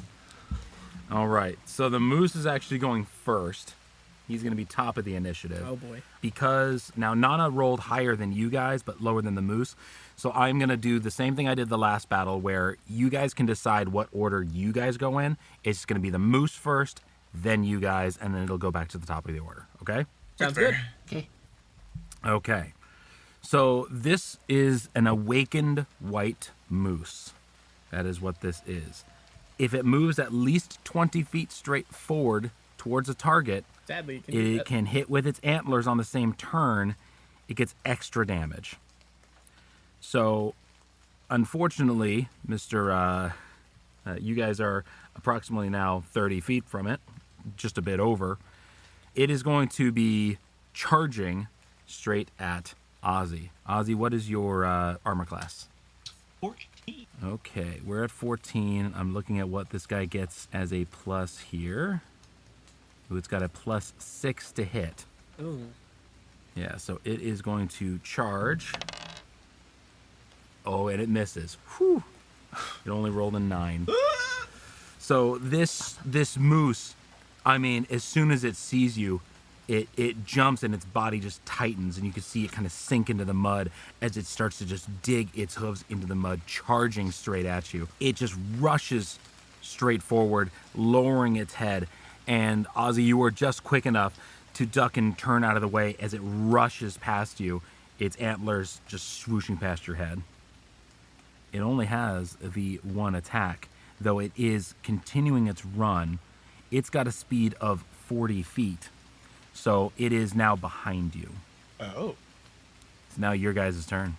Yeah. Wait, isn't Nana faster than us? Didn't you say? I said that everyone gets to go at once, including Nana. Oh, okay. All right. So you can decide what Nana's going to do. Oh, that adds a new element. Basically, yeah, I mean, just basically, she's a fighter, so you can tell her basically just, if you want her to fight, if you want her to hide, if you want her to do other actions, she's basically going to kind of act as your partner. I think if we're all here and we're all armed and we're all ready, let's take this moose down. That's true. With that, recoiling off of the mist strike, Ozzy would probably try to scramble back to his feet and then duck behind one of the bushes or the trees that are nearby and try to take a shot as it's running away. Okay, so are you trying to hide first? Not really hide. He would mostly just be trying to put Okay. something between him and the moose. Okay, so you're trying to create cover. Yeah. Okay, got it. All right, so you're gonna just kind of scuttle back behind a tree and then make some distance attacks. Go ahead and roll me your attack rolls then. Okay. First one is a 9, which Does not hit. does not. All right. And then as bonus action, I will take the second psychic blade that forms and wing it out in that direction.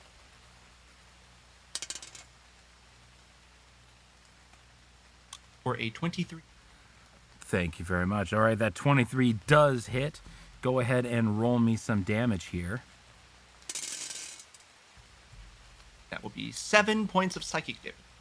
All righty. Trying to find real quick a place my notes program crashed on my computer. I don't know why. Welcome, ladies and gentlemen, to the intermission where Brian is trying to resolve why his computer is crashing and his notes program isn't working. We thought we'd take a minute just to thank you for listening to Breakfast and Beholders. We all really appreciate it. Fucking hate you right now. Okay, I've got my notepad up. That was beautiful, Dodd. Thank you. If I could award inspiration points, I'd have gave you one. I'm sure you would have. Okay. It's still your guys' turn. Yeah. So go ahead and make use of it. Yeah. I am on Gar. Wherever Gar goes, I go. And I'm waiting for instructions, so we're at an impasse. I feel like there would be an awkward silence. Alex is like, oh, fine, I'm very new to this mount thing.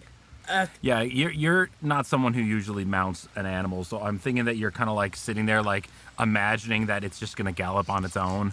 You're just like kind of rocking back and forth a little, like, what shouldn't it be going? Like, how do I make this go? I feel like after Roll me enough... animal handling. Oh no. I got a 17 though. Okay, so you are able to have at least enough knowledge to kind of pull Gar in the right direction and move him. Alex, one hand behind his back, draws his axe out. One hand goes to the tuft of fur atop of Gar's head. Let's go fuck him up! And he's going... I didn't say Wait, yeah. hold on. Gar, Yeah. go ahead and roll me Constitution save, Okay. and I'll give you with advantage. Okay. Dang it. All right. So you don't fall over as you try to cover your ears while riding with Alex riding. I'm gonna say you didn't hear his voice. Okay. I mean, I can hear it's raining. There's a lot of noise. I just hear Yeah, exactly. I just hear shouting on my back, and he's trying to ratatouille my head. So yeah, I'm gonna run forwards towards the moose, I guess. All right, so he's running for the moose. Mr. Gar, would you like to attack first, or should I? As we pretty much charge this thing. So, okay, probably gonna have to resolve this here because you want to attack this thing. Gar is clued into the fact that you want to attack this thing. So, as we're running forwards towards the moose, because, again, Gar's smarter in animal form than he is in regular form, and he's well aware that as big as an Irish wolfhound is, it's no match for a moose. But what is a match for a moose, and what Alex will soon find himself riding on with another shimmer of air, is a very grass-stained polar bear as we get Fuck yes. as we get to the moose. Ooh, white on white. I'm kind of liking Yeah. I wanted to go thematic. I will say, Alex, your nuts are gonna hurt as your legs are spread even wider, and you're knocked a couple feet up into the sky. You just hear like a little. So I'm guessing since Alex is going to take a second to recover from that, Polgar bear, in the meantime, is going to make an attack on this moose. Going to go in for a bite, first of all, which is... Oh, that's only a 12.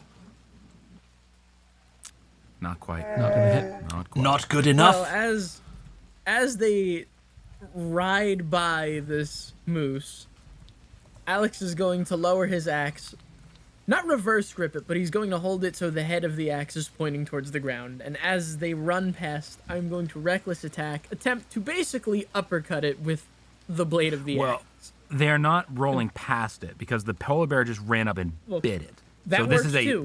this is a face off. That works too. I want to And take I its also face. believe I was gonna also say, does the bear have multi attack? It does.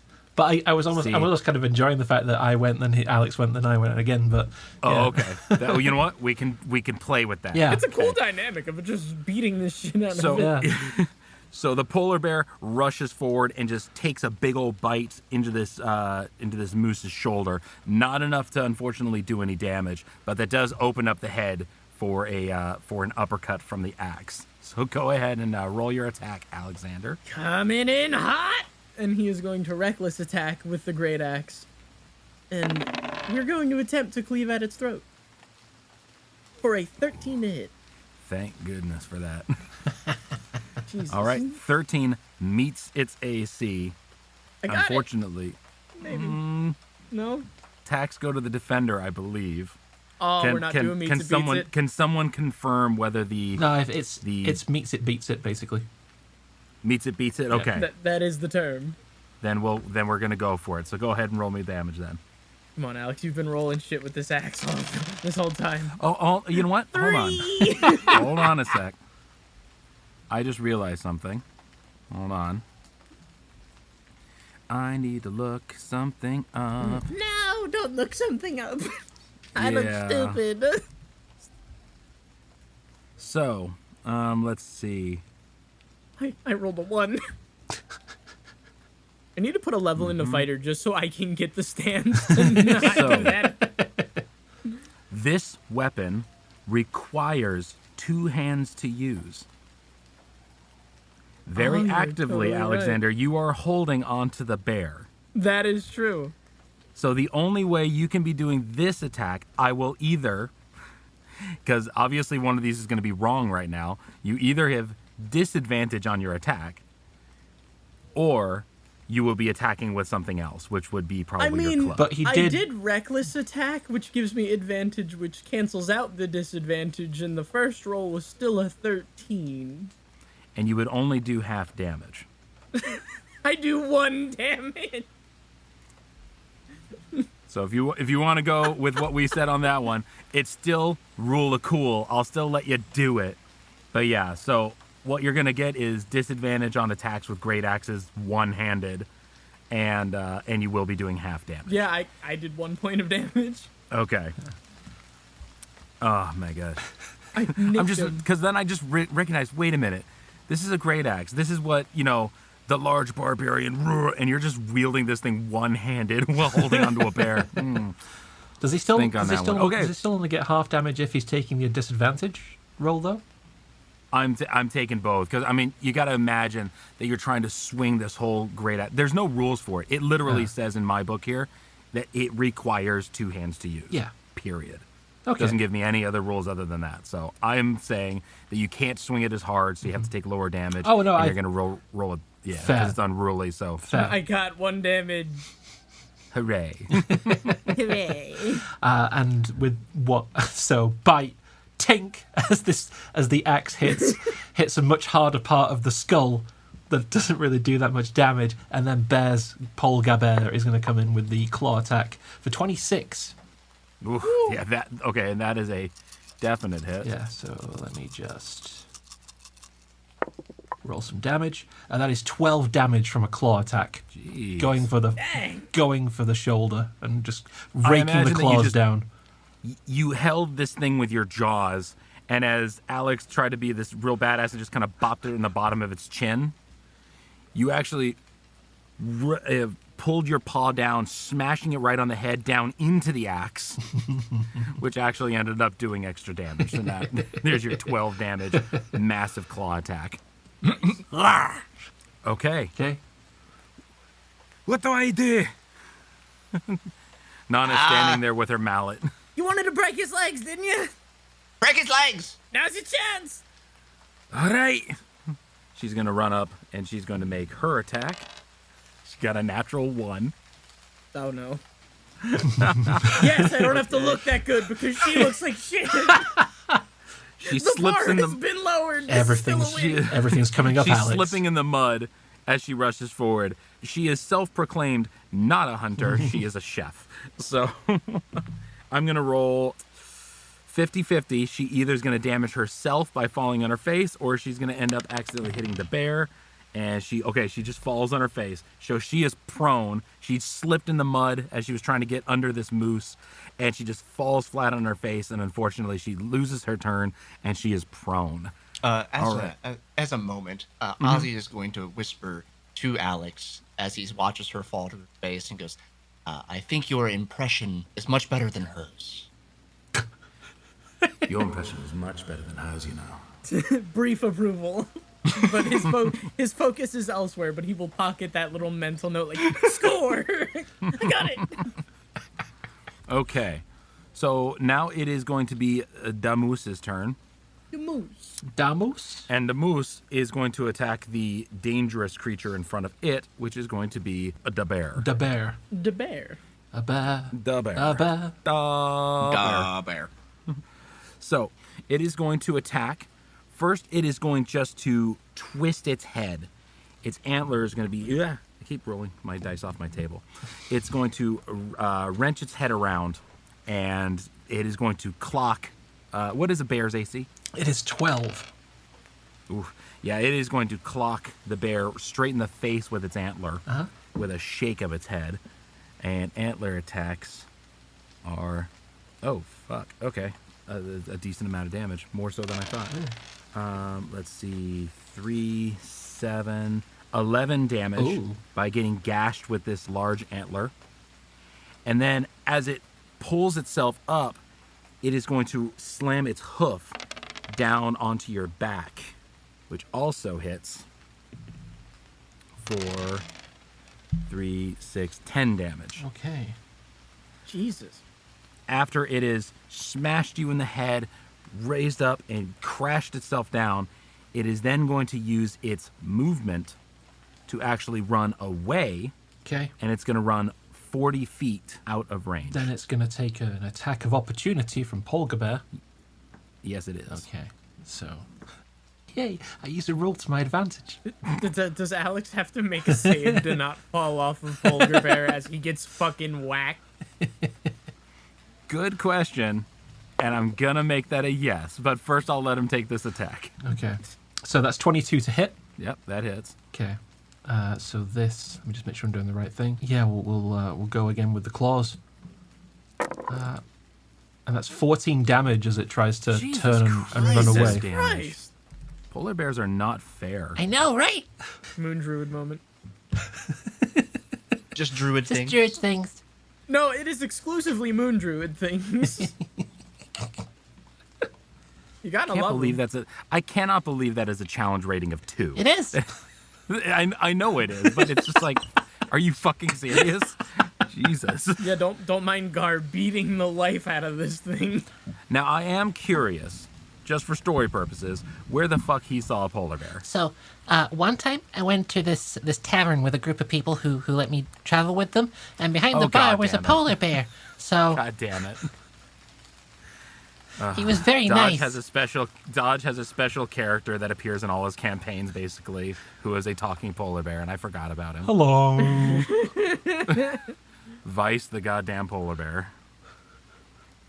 That's great. Fair enough. I'll allow it. Fair enough. Thank you. God damn it. All right. So that was the damage on that one. He is now 40 feet away. I'm going to say, for sake of argument, that he actually ran towards where Ozzy's hiding spot was. So, Ozzy, he is still within attacking range of you. Okay. Everyone else would have to go for distance or get closer. So he's essentially charging. He's not charging you. He didn't notice where you were. He's getting bloodied up by a fucking bear. So Okay. he ran what is basically towards the path that he was originally trying to go down, but that is going to pass by you. Okay. But while he's running and recoiling after druid things, I think Ozzy is going to stay in his cover and just take a second to line up the shot. So we're going to spend the bonus action for steady aim. Okay. And then when he gets a good angle on it and it gets within just the right spot, I'm going to take that knife and try to go right between the eyes. Ooh. All right. So that'll be my action to get an attack roll with advantage from steady aim. Go for it. And a 14. All right. A 14 hits. Or 8 points of psychic damage. Okay.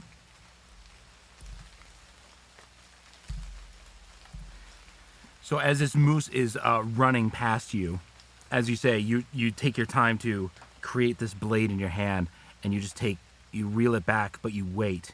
You delay. You wait for the perfect moment as it's running past, and you throw this dagger, which hits right between the antlers on this beast, and it recoils as the dagger kind of dissipates, and it recoils from this psychic damage that racks its mind.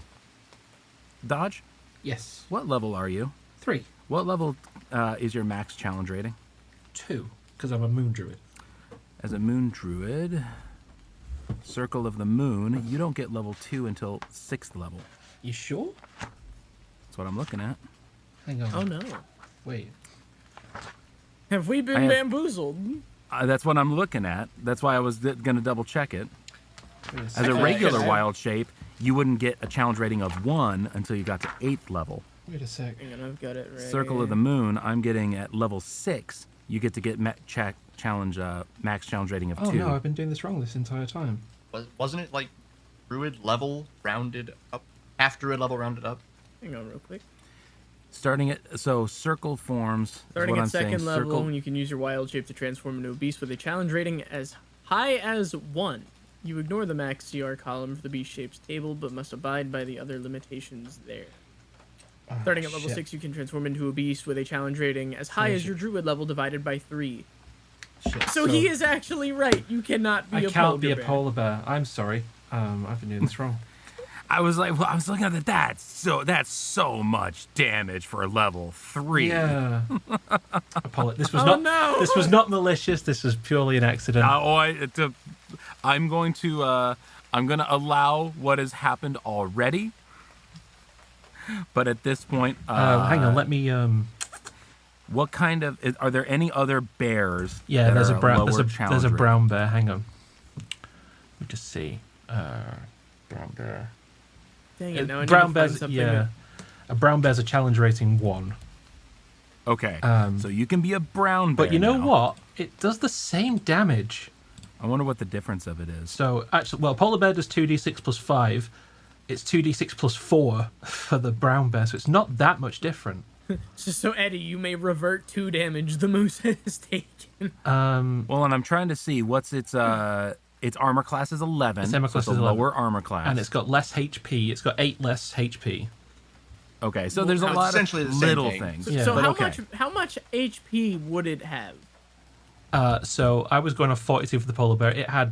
But the brown bear has 34, which means I'm down to 13 Okay. as a brown bear. So we can retcon this to a brown bear easily.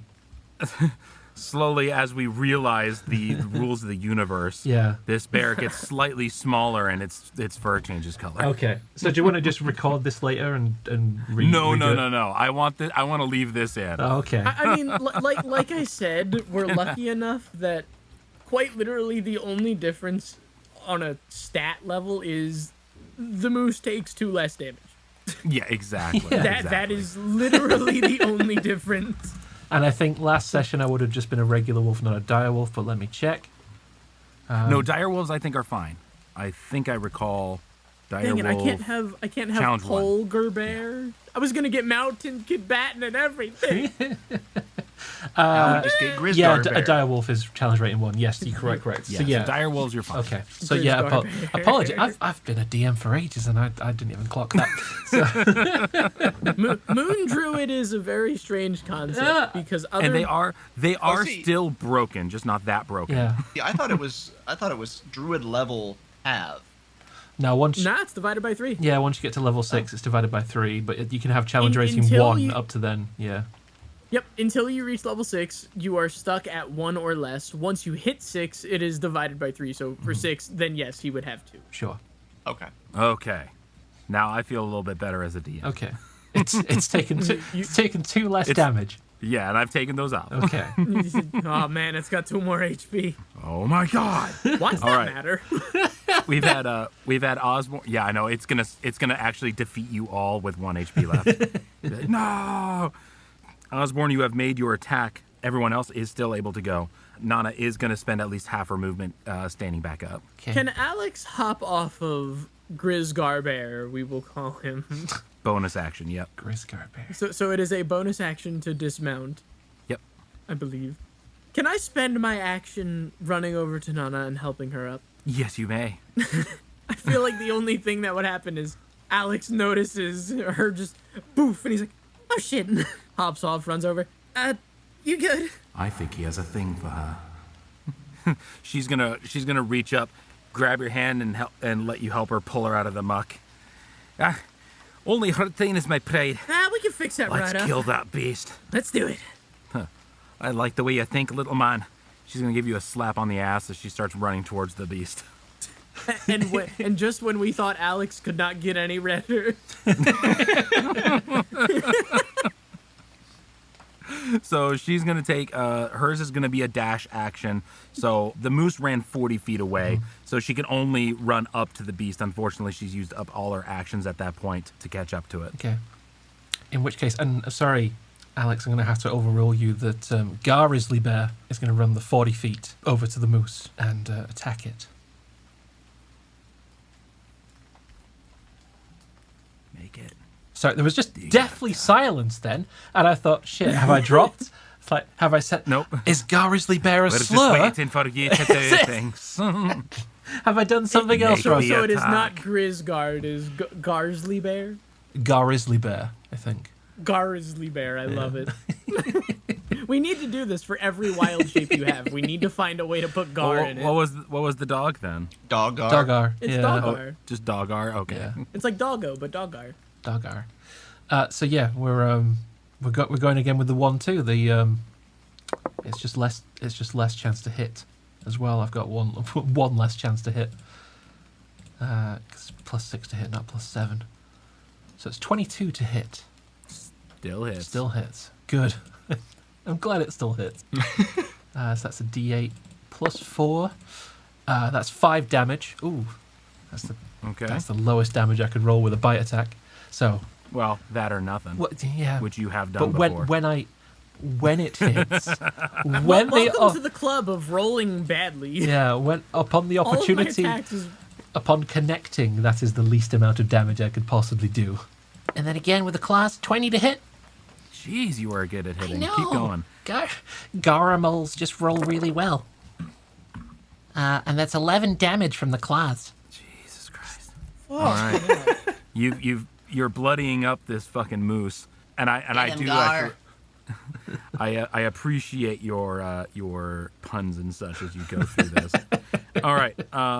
So now, Alex, you still technically have at least a partial move action and a regular action that you can be using. You've used your bonus action and at least part of your movement to help Nana up. Oh, I thought Is it there was a anything full-on else? action to pull her up from prone. Nah, I'll just make it a partial Well, because if that's the case- she was already spending some of her action to get up. So In that case, am I able to take a dash and book it into the melee range of this moose for next year? yeah, you'll be close enough. You'll probably be around.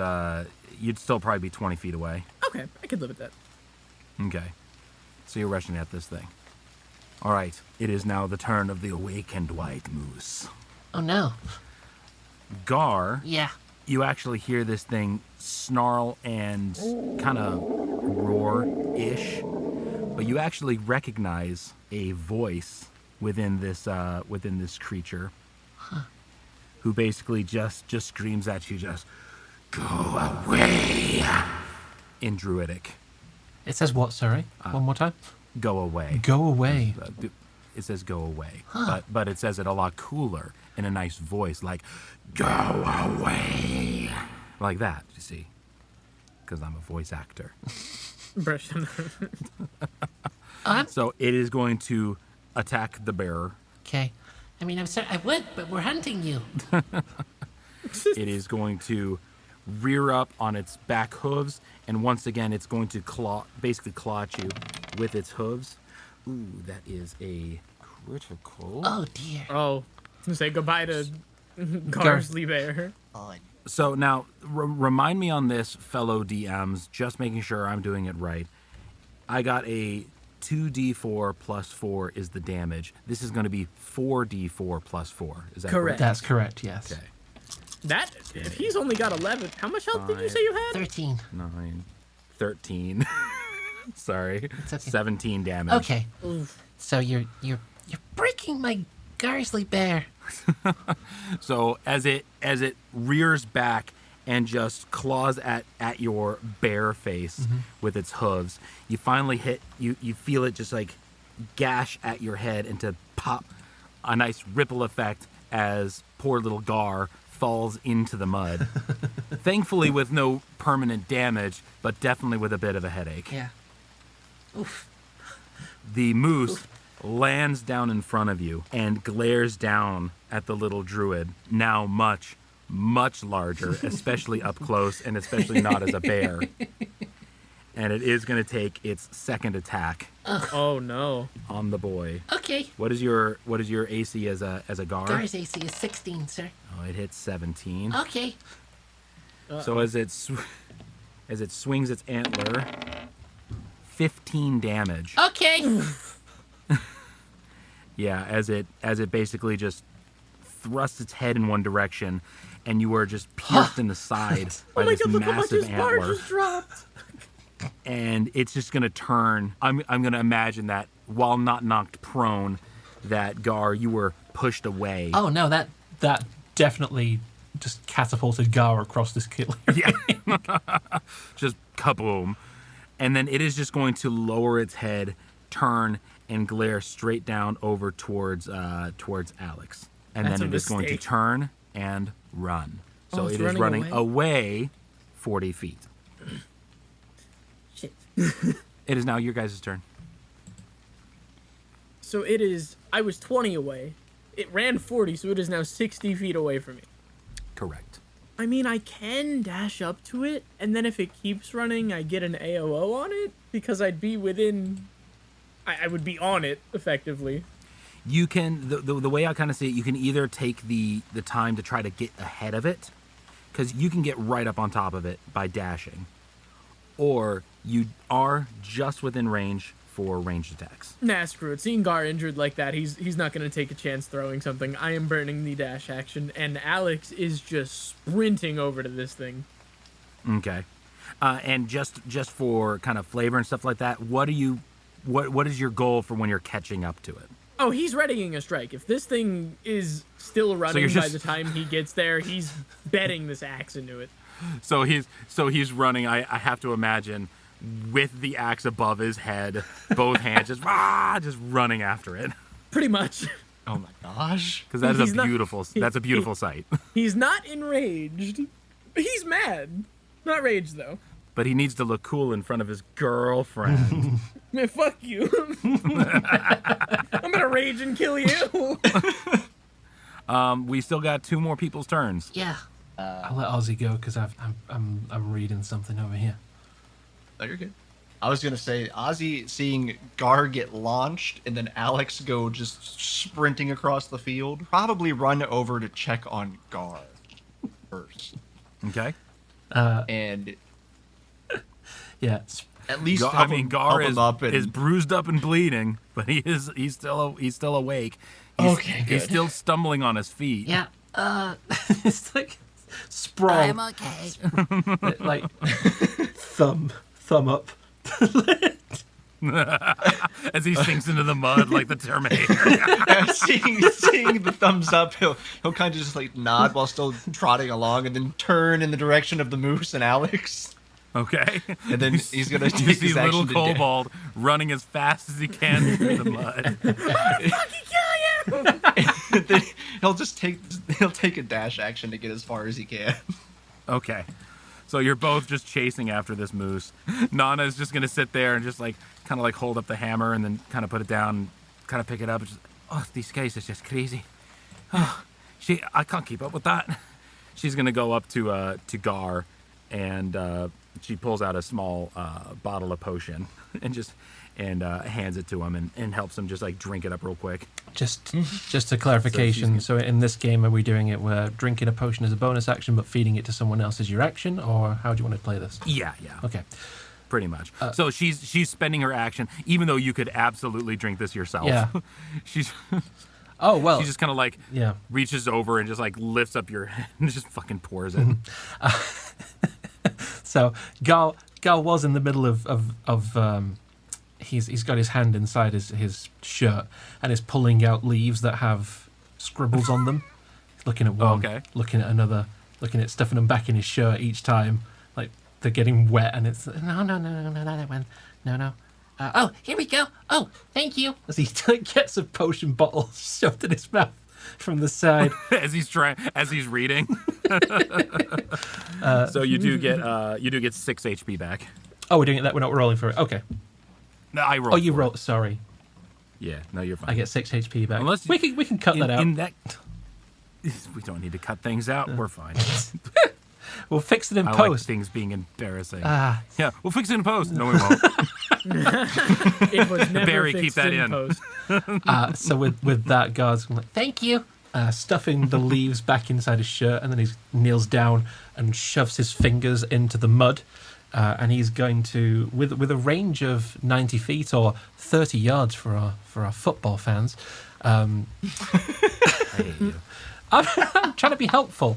Blame the DM. He Gar, did it. Gar is going to cast Entangle on this moose, which means that the moose needs to make a strength saving throw against Gar's spell DC, which is 13, All right.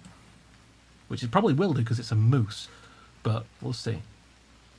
All right. Would this knock it prone? So, grasping weeds and vines sprout from the ground in a 20-foot square, starting from a point within range. For the duration, these plants turn the ground in the area into difficult terrain. So it's going to cost it double movement to move on this 20-foot square anyway. A creature in the area when you cast a spell must succeed on a strength saving throw or be restrained by the entangling plants until the spell ends. Oh Okay. no! Does that mean I also have to make the save since I'm literally on? You like, were literally its on top tile? of it. Yes. Oh no! No, You will be. I don't think Gar would have cast it where Alex would have. Actually, can we do an intelligence? 100% would have Can done we that. let the dice decide? In this case, I will allow it. However, I do want to point out that Gar is 100% the idiot who would just cast it. It's like, oh, that's right, it would hit him too. But that. No, I'm only asking. yeah, this. go Not- ahead not and try- give not- me a- Not trying to act the rules lawyer. Surely that kind of consideration would come under wisdom rather than intelligence. That which would Gar, fall under wisdom. Which Gar does have in abundance. Okay. All right, that's fair. Well, let's give him a 50-50 shot. Okay. Do you want to go odds and evens, or do you want to go D20, 10 or under? Let's do a D20, 10 or under. You go ahead and roll. 17. Okay, so you don't hit you push it ahead of the moose, so that it is gonna get its it has to make its DC. Alex does not. Yeah. Now I did note that the white moose is sure-footed, so it gets advantage on strength saving throws, except only when it would knock it prone. So not quite. Okay. What's the DC that he needs to make? 13. All right, and he gets a +4, and he rolled a 16. So Okay. dirty 20. All right. But it's still difficult terrain, though, so it's going to cost it double its movement to move across it. Well, everyone double movement to Correct. move across it, but still. It should slow it, Correct. if nothing else. All right. Speaking of so, all this and movement, is it moving? I have to imagine, given the muddy surroundings, everything like that, everything that's popping out of the ground, just these twisting weeds and spinning vines that are almost coming out, almost like just squelching seaweed out of the mud as it's like trying to grip around its hooves. The strength of this beast, however, are ripping up the roots of these plants as it tramples through, attempting to continue its movement. To give it, give it flavor. No, like, weave the narrative, paint a picture of in our Yes. mind palaces. Into our mind palaces. Okay. The moose is actually going to continue to. Well, it was going to continue to run. Go ahead, keep running, please. Try it. Go ahead. Go on. Alex is just like standing there with the axe ready. Go on, Acme move. style bump. All right. The moose is going to continue to run. For the first 20 feet, it has to spend its full movement. So it is now past the weeds. And then it moves another 40 feet. I'm So gonna whack it is. him. Go ahead. I'm gonna attempt Roll to your whack him attack. at least. And that is that's 10. Never mind. That is a swish and a miss. So as you swing up at this axe, it's kicking up mud, it's kicking up vines, and you're kind of like blinded by it. You try to swing down on it, and your axe just lands right up into the mud I can't see. with a big old squish. You fucker. So it is now y'all's turn. It is still all running. It is now a good 60 feet in front of y'all, though there is a portion of difficult terrain between you and it.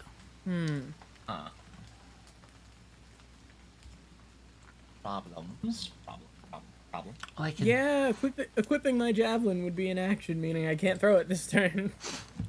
Surely it'd be a interaction. You said it's about 60 feet in front of it?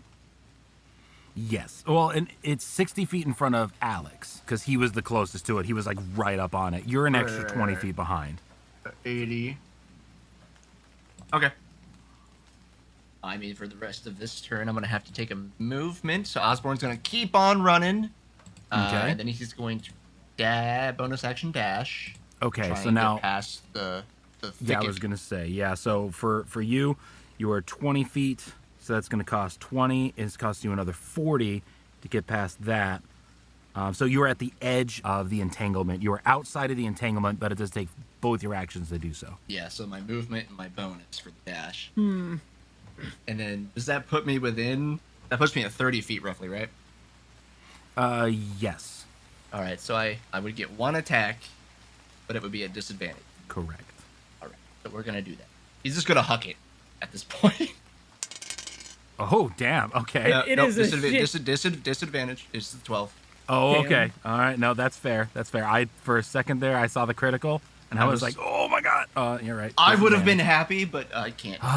Unfortunate, and unfortunately, it does not meet the AC. Yeah. Okay. Yeah, that's everyone's turn. Oh no, I it still ran. have something It ran. No, to it's do. actually everyone else's turn. This 'cause- is a new cycle. That's right. We are in the new cycle. So, Alex and Gar, y'all can do your things. Yeah.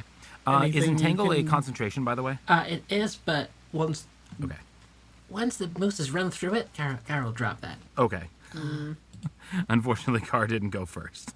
That's fine. No, It makes more sense because Gar went and then... Yeah. No, it works out. yeah. It works out. You just kind of see everyone struggling through it. It's like, oh, Just dispel. Sorry. All right, so Osborne, you're on the other side of what used to be now the weeds. Alex, you still have a turn, and Gar, you still have a turn. Yeah. Dispel is a bonus action? Yeah, you can drop it as a bonus action, yeah. Got it. So we'll do that. And since it's too strong for Vines to hold, so let's just make it stop of its own accord. Gar's going to push his fingers further into the mud, and this time, rather than grasping vines shooting out of the ground, instead he's going to look ahead. So between Gar and I've lost track of how far ahead of this thing. How far ahead of Gar the moose now is, because it's gone a fair way. Yeah, it was 90. It moved an extra 60, so it's 150 feet away. That is perfect, because 150 feet is the range of spike growth. Oh, okay. So boy. the ground in a 20-foot radius, so 40 feet in each direction. So we'll try and get it as roughly ahead of the moose as possible. The area becomes difficult terrain again, and twists and sprouts hard spikes and thorns. When a creature moves into or within the area, it takes 2d4 piercing damage for every 5 feet it travels.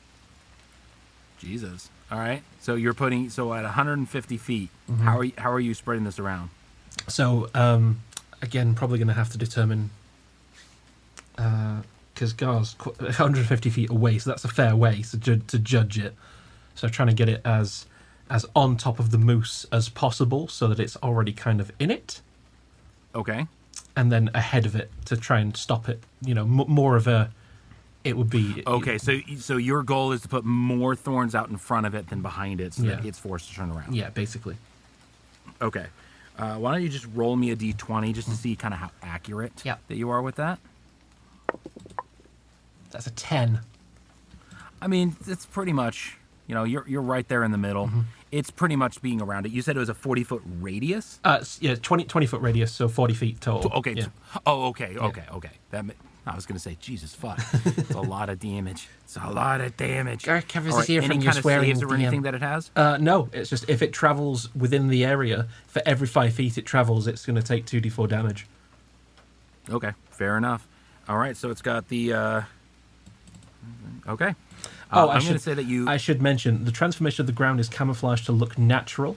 Any creature that can't see the area at the time the spell is cast may make a wisdom check, but I guess it's transforming in front of its face. Inside. Yeah. So you have effectively stopped the beast. I'm going to say about 30 feet in front of it is all thorns. Mm-hmm. About only 10 feet behind it is thorns. Sure. But all around it is fucking thorns, and it's just kind of like spikes sticking up through the fucking mud. Mm-hmm. Sharp branches, torn roots are all just kind of coming out and making it very difficult terrain. All right, Alex, it is your turn. And your dwarvish lass is also there as well. This is a tough decision. Alex will rub his hands together rapidly. He will kind of tuck the axe away into his elbow momentarily, fervorously start rubbing his hands together, and eventually a small flame would produce. And with this little ball of light in his hand, he is going to almost frisbee-style chuck a firebolt into the moose, if possible. I like frisbee style because it actually moves very slowly. Just exactly. It's not fast. He's not pitching it. It's very much just underhand style. Boom, see, I like the frisbee, but I kind of miss the hock in a loogie thing that we talked about. Unfortunately, he cannot hook a loogie that many feet. we need to reflavor. because of the pouring rain, it just slowly kind of trickles out. By the time it hits it, it's not even there. Roll me attack. I'm going to attempt to hit it with a firebolt for 15. 15 hits. Go ahead and roll me damage on that. 4 points of fire damage as it connects.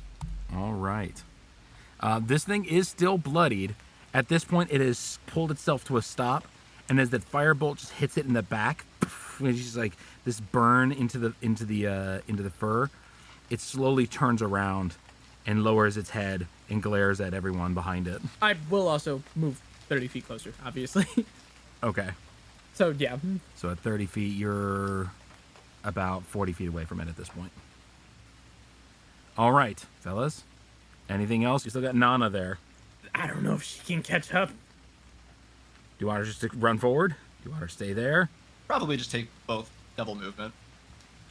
Okay. So she'll run up. She was standing with Gar, so 150 feet. They got 30 feet. 30 feet movement for a dwarf? I think it's 30. It's either 30 or 25 like the rest of us. Because we're I think they we're got small. 30. Hang on. I can check. Oh, that's right. I kept talking to you guys about. Yeah, what are your speeds? Is your Yes. speed 30 or 25? 25. Or 25. yours is 25. Alex? Mine's is 30. Okay. I was going to say, because I was always treating yours as 30. So you're the fast one. You're a fast boy. I'm a quick boy. All right. He's a So I think a dwarf is 30. Where are you? I want to say Speed. medium. No, it's 25 feet Yeah. for a dwarf. It is 25. Okay. So Really? now she's 100 feet behind because she was with Gar, so 150 feet. So now she's down to 100. I'm the fast one. The kobold is the fat. You know what? Yeah, skittery lizard.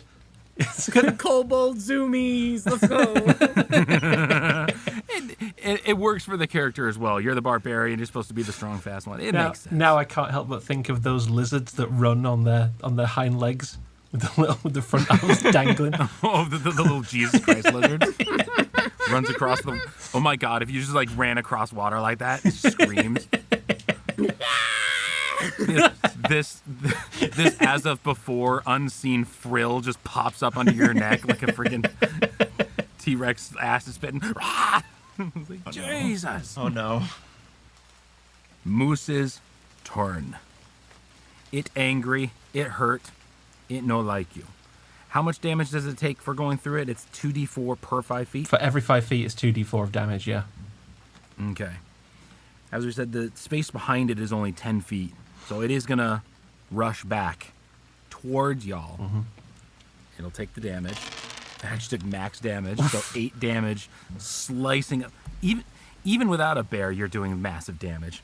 This moose kicks back rocks and mud and thorns as it just stares off at the group of you who will not leave it alone. And this moose starts just to charge. Going through the thorns, its legs are just cut up and bloodied, but it just charges blindly forward, straight towards the closest person, which would be Alex, the one who just Kobold. burned his ass. And he's going to lower down his horns as he charges forward. And he's going to make his attack. What is your AC? 16. He hit. He rolled a 15 plus his strength of 4. So he's going to do his antlers attack, which is a 2d8. So that is 6 plus 4. That's 10 piercing damage. Plus, he's going to do an extra 8 bludgeoning damage. And you must make me, please, a DC 14 strength throw. Okay, so hang on. I need a minus 18 health first. Oof. Yeah, that hurt a bit. And I need to make a strength save, right? Correct. DC is And- 14. 15. Whew, good. So you're not knocked prone. However, it's still charging past, and as it tramples over you, it takes its second attack, which is its hooves attack. That one does miss. So as it stomps past you, you take all the damage from it just train wrecking over you, and it stomps over you, but it misses with its hooves as it goes by. It is still in effect, still charging, but it is your guys' turn. Well, I feel like now that it is finally within range of me, considering it had to spend the majority of its movement to just get to me in the first place. Mm-hmm. Do I rage here? Is it worth the anger? He's pretty. I will give you this. He is pretty bloodied. You're towards the back end of his health here, but then I Nah, don't know I how feel much like- else you're going to be doing. Alex is trying his best to stay composed. He does not want to lose his shit. In front of his girlfriend. He is trying. Fuck you. Hey, you started this. Your girlfriend is watching. Yeah. Your girlfriend's watching you now. And with that, a little chuckle, he is going to rush forward and attempt to bring the great axe down upon this thing's head. I'm going to reckless attack again. And we are going to roll a dirty 20 to hit. That hits. Roll me damage, and this time you use both hands, so you can actually do full damage. 11 points of Ooh. slashing damage Ooh. right across this thing's face. All right. Unfortunately, you wouldn't hit it right across its face as it was running past you. You do slash at its back haunches, Ooh. giving a nice gash through its back leg. But it is basically rushing past you. And next turn, when it moves, you will get an attack of opportunity to hit it again. Very nice. All right. Everyone else? Seeing it's still running and now running back towards us, after Alex takes the slash, I would like to think that Ozzy's gonna take this time to. You're next in line, Yeah. for the record. So Oh, I it's know. charging you. Yeah. Okay. So- just making sure you know. Just. We're going to take one attack in this moment when he sees Alex do so. Mm-hmm. And that is a 12. A 12 does not hit. So seeing how the blade would like probably bounce off of the antlers or something, he would just be like, uh-oh. And then just charge to the side towards the tree line again. Okay. I will give you an opportunity to try to avoid getting hit on its turn. Okay. Gar? Yeah, so is it charging back in my direction? Yes, it is. Oh, You have two other people that are between you and danger, but danger is approaching. so the best thing to do is put up something that's gonna stop it. But then that means losing concentration on the spike growth. But I've got to double think everything and put it into the mind of an idiot. That's what I would do, and then there's what Gar would do. I feel that. His What- kryptonite. Thinking. I feel that on a spiritual level, though. Alex's thoughts and my thoughts are always contradicting each other. Feel that doing a Constitution save, it's a massive thing. It's not gonna, but at the same time, this is Gar, so he's gonna pull his fingers out of the mud so the spikes will disappear. Okay. And then we are going to pick up his staff out of the dirt. And He doesn't have his staff. he doesn't have his cloak. You said cloak and staff. Did I were say all cloak left in and your staff? room. Okay, I'll You left in the did. room. You're just running Unfortunately- around flailing. You unfortunately did. I will I back did. up. No, that's fine. That's me misremembering. Okay then. You're reaching through the mud looking for your. Where's my stick? Where's my stick? Oh, yeah, I'm an idiot. And then a big flashback just Ah, as you yeah. see yourself putting your stick in the room. Yeah, okay. So Gar doesn't have his staff because he's left it in the room. So all the special berries and feathers that he has attached to it aren't going to help him in this sense. But he does spy a holly bush nearby, so he's going to just pick a leaf off it, quickly say a very short druidic chant to sort of attune it to him. And with that acting as his druidic focus, he's going to wave it the way that he would normally wave his staff, and he is going to call down a silvery beam of pale light that shines down in a 5-foot radius, in a 40-foot high cylinder, and center it like directly in front of the moose. Uh, So if it keeps running forwards, it's going to run into his moonbeam. okay. So that's got 120 feet on it. So as it's turned around and is running the other direction, I'm confident that it's gonna be in its path. So if this thing does run into the moonbeam, it's gonna have to take a Constitution saving throw All or right. take some damage. So Gar's basically just called down the Bifrost in front of this thing. So I it is love that. between the moose and I'd say behind the moose and Osborne, okay. yeah, because the moose is doing damage. I agree with that. Okay, moonbeam has been placed. I'm going to say your other action was finding Holly. Oh, yeah, definitely. Very quickly attuning it to you, Yeah. which I imagine like this Holly burst into life and then curls in on itself to become just the tiniest little wand that you just spin around, and And then, Hippy dicky hippy. yeah, exactly. Oh, I love the flavor. Then the clouds from this storm part just enough that a big beam of searing light smacks down between you and the moose, burning the mud underneath it, which is cool. And hopefully its momentum is such that it's not going to be able to stop before running smack bang into this thing because it's muddy and it's going at full speed. And with that, Nana is actually going to stop her progression, given that there's a giant moonbeam in front of her. And she is going to hold her knife out in one hand, her hammer out in the other, in a big ol' just football stance T-pose, kind of egging the thing on, kind of getting between it and Gar.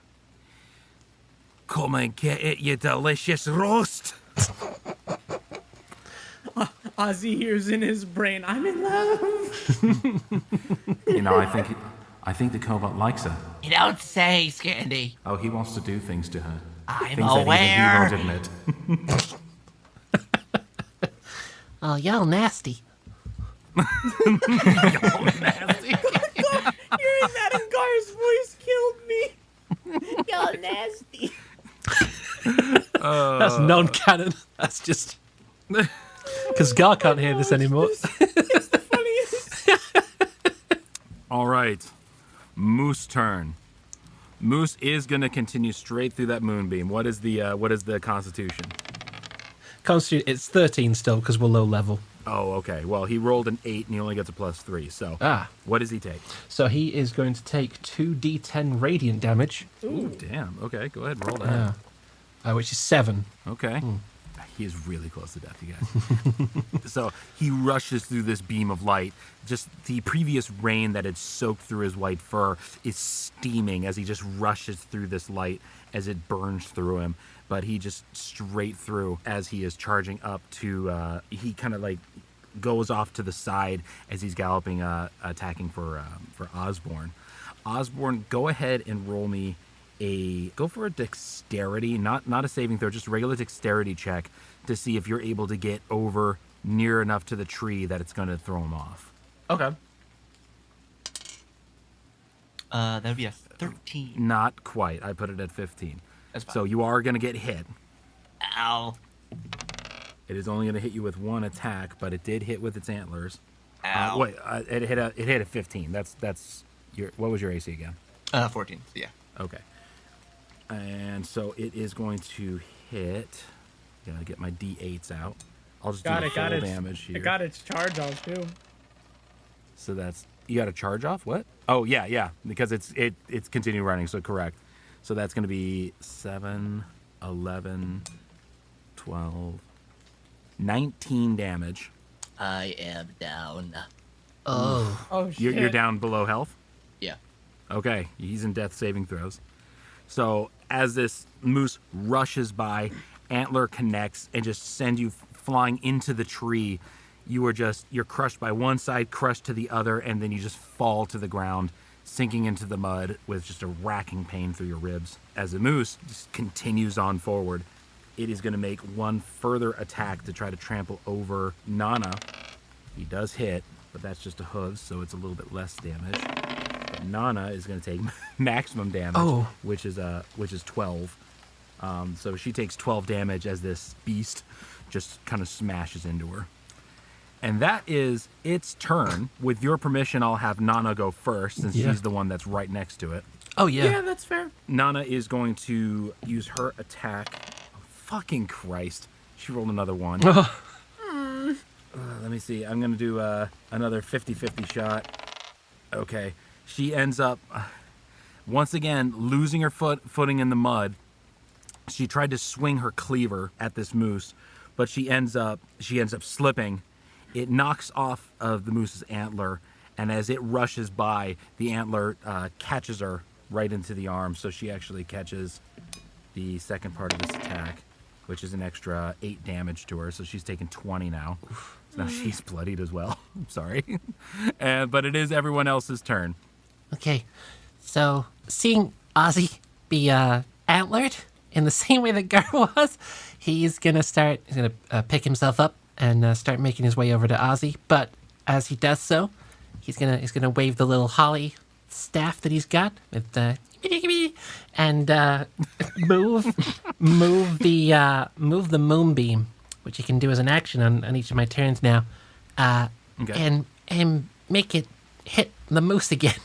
Would that go over Nana? Well, I can move it up to 60 feet. So Okay. I believe that So I it's can. moved. So it moved 40. Are you moving it like around her? If it says I can move it up to 60 feet in any direction. So if you want to and how big of a radius is it? It is a 5-foot radius, so 10 feet by 10. Math. I'm gonna. Okay, this is what I'll do. This is what I'll do. Roll an attack. If you roll higher than a 10, then what you're able to do is curve it around Nana, and still get it up to the moose. If you get under a 10, you try to curve it around Nana, but because it's going straight for the moose, it's going to hit her as well. So roll a spell attack. Yes, spell attack. Okay. This roll depends no. if Alex likes you or not. Oh no!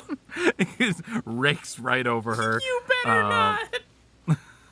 My heart. But roll the damage for both her and the moose. Did they have to roll a con save? Oh, that's right. Okay. Yeah, and so- she is a dwarf. so 13. I need to look up what. Yeah. Okay, so 13. Is it for half damage or? Yeah, it's half if they succeed. Okay, so she made it. Okay.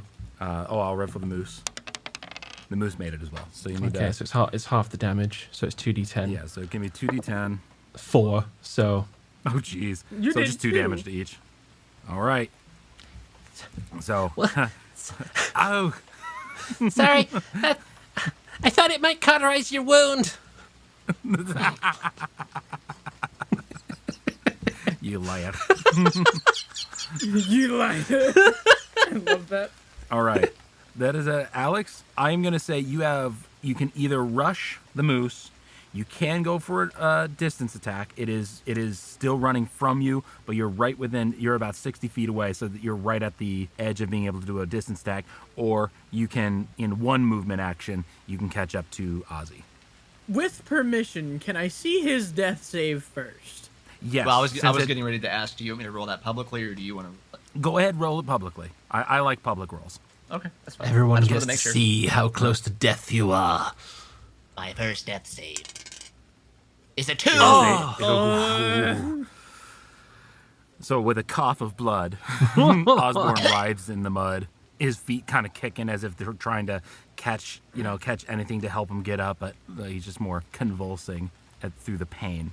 So yeah, so there you go. It's one failed death save. Here's the thing I'm scared about. Okay.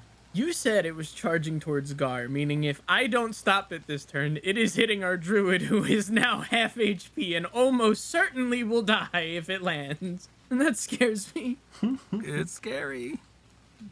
What do you want to do? Big decisions.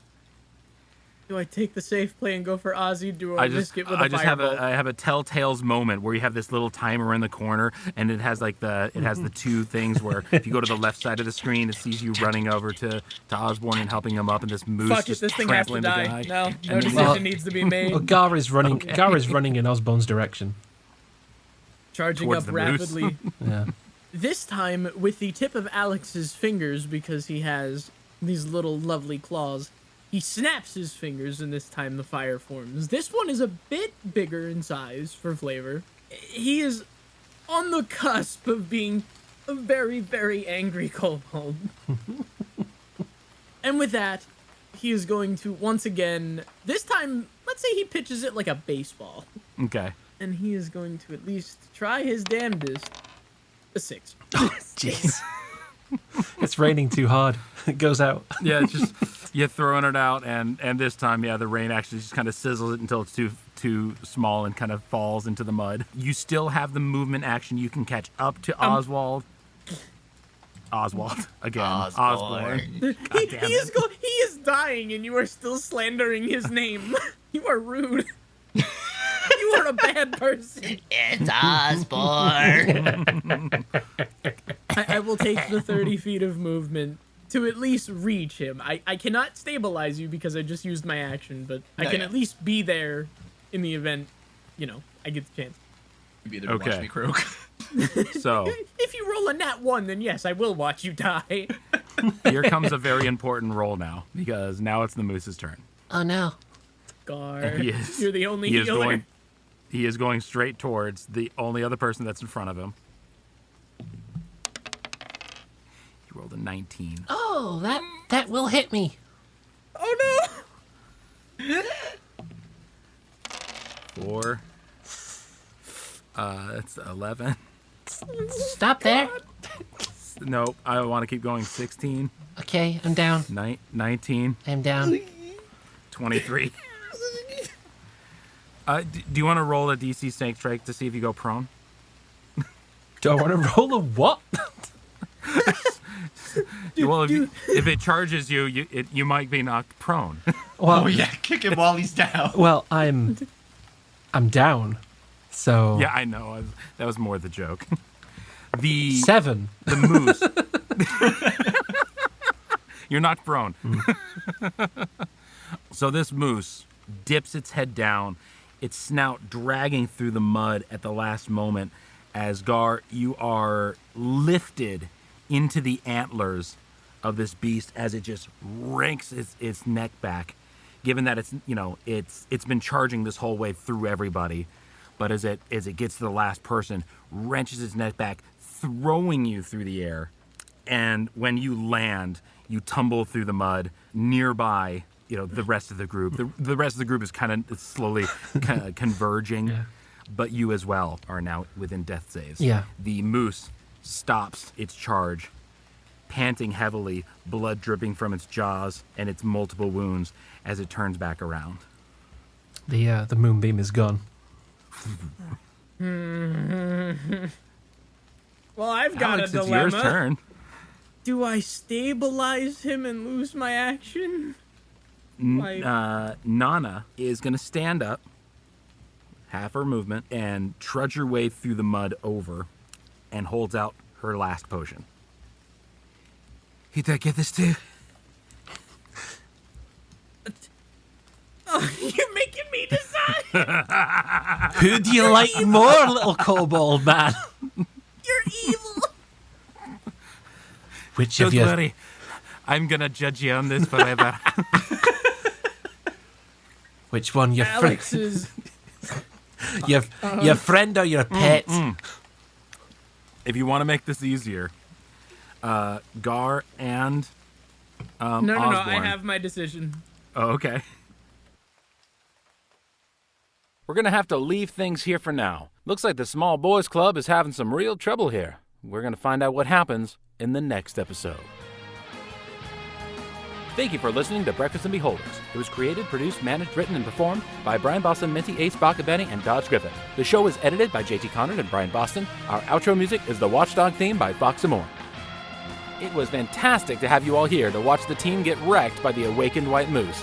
And we hope to see you back again at the Breakfast and Beholders Tavern next time.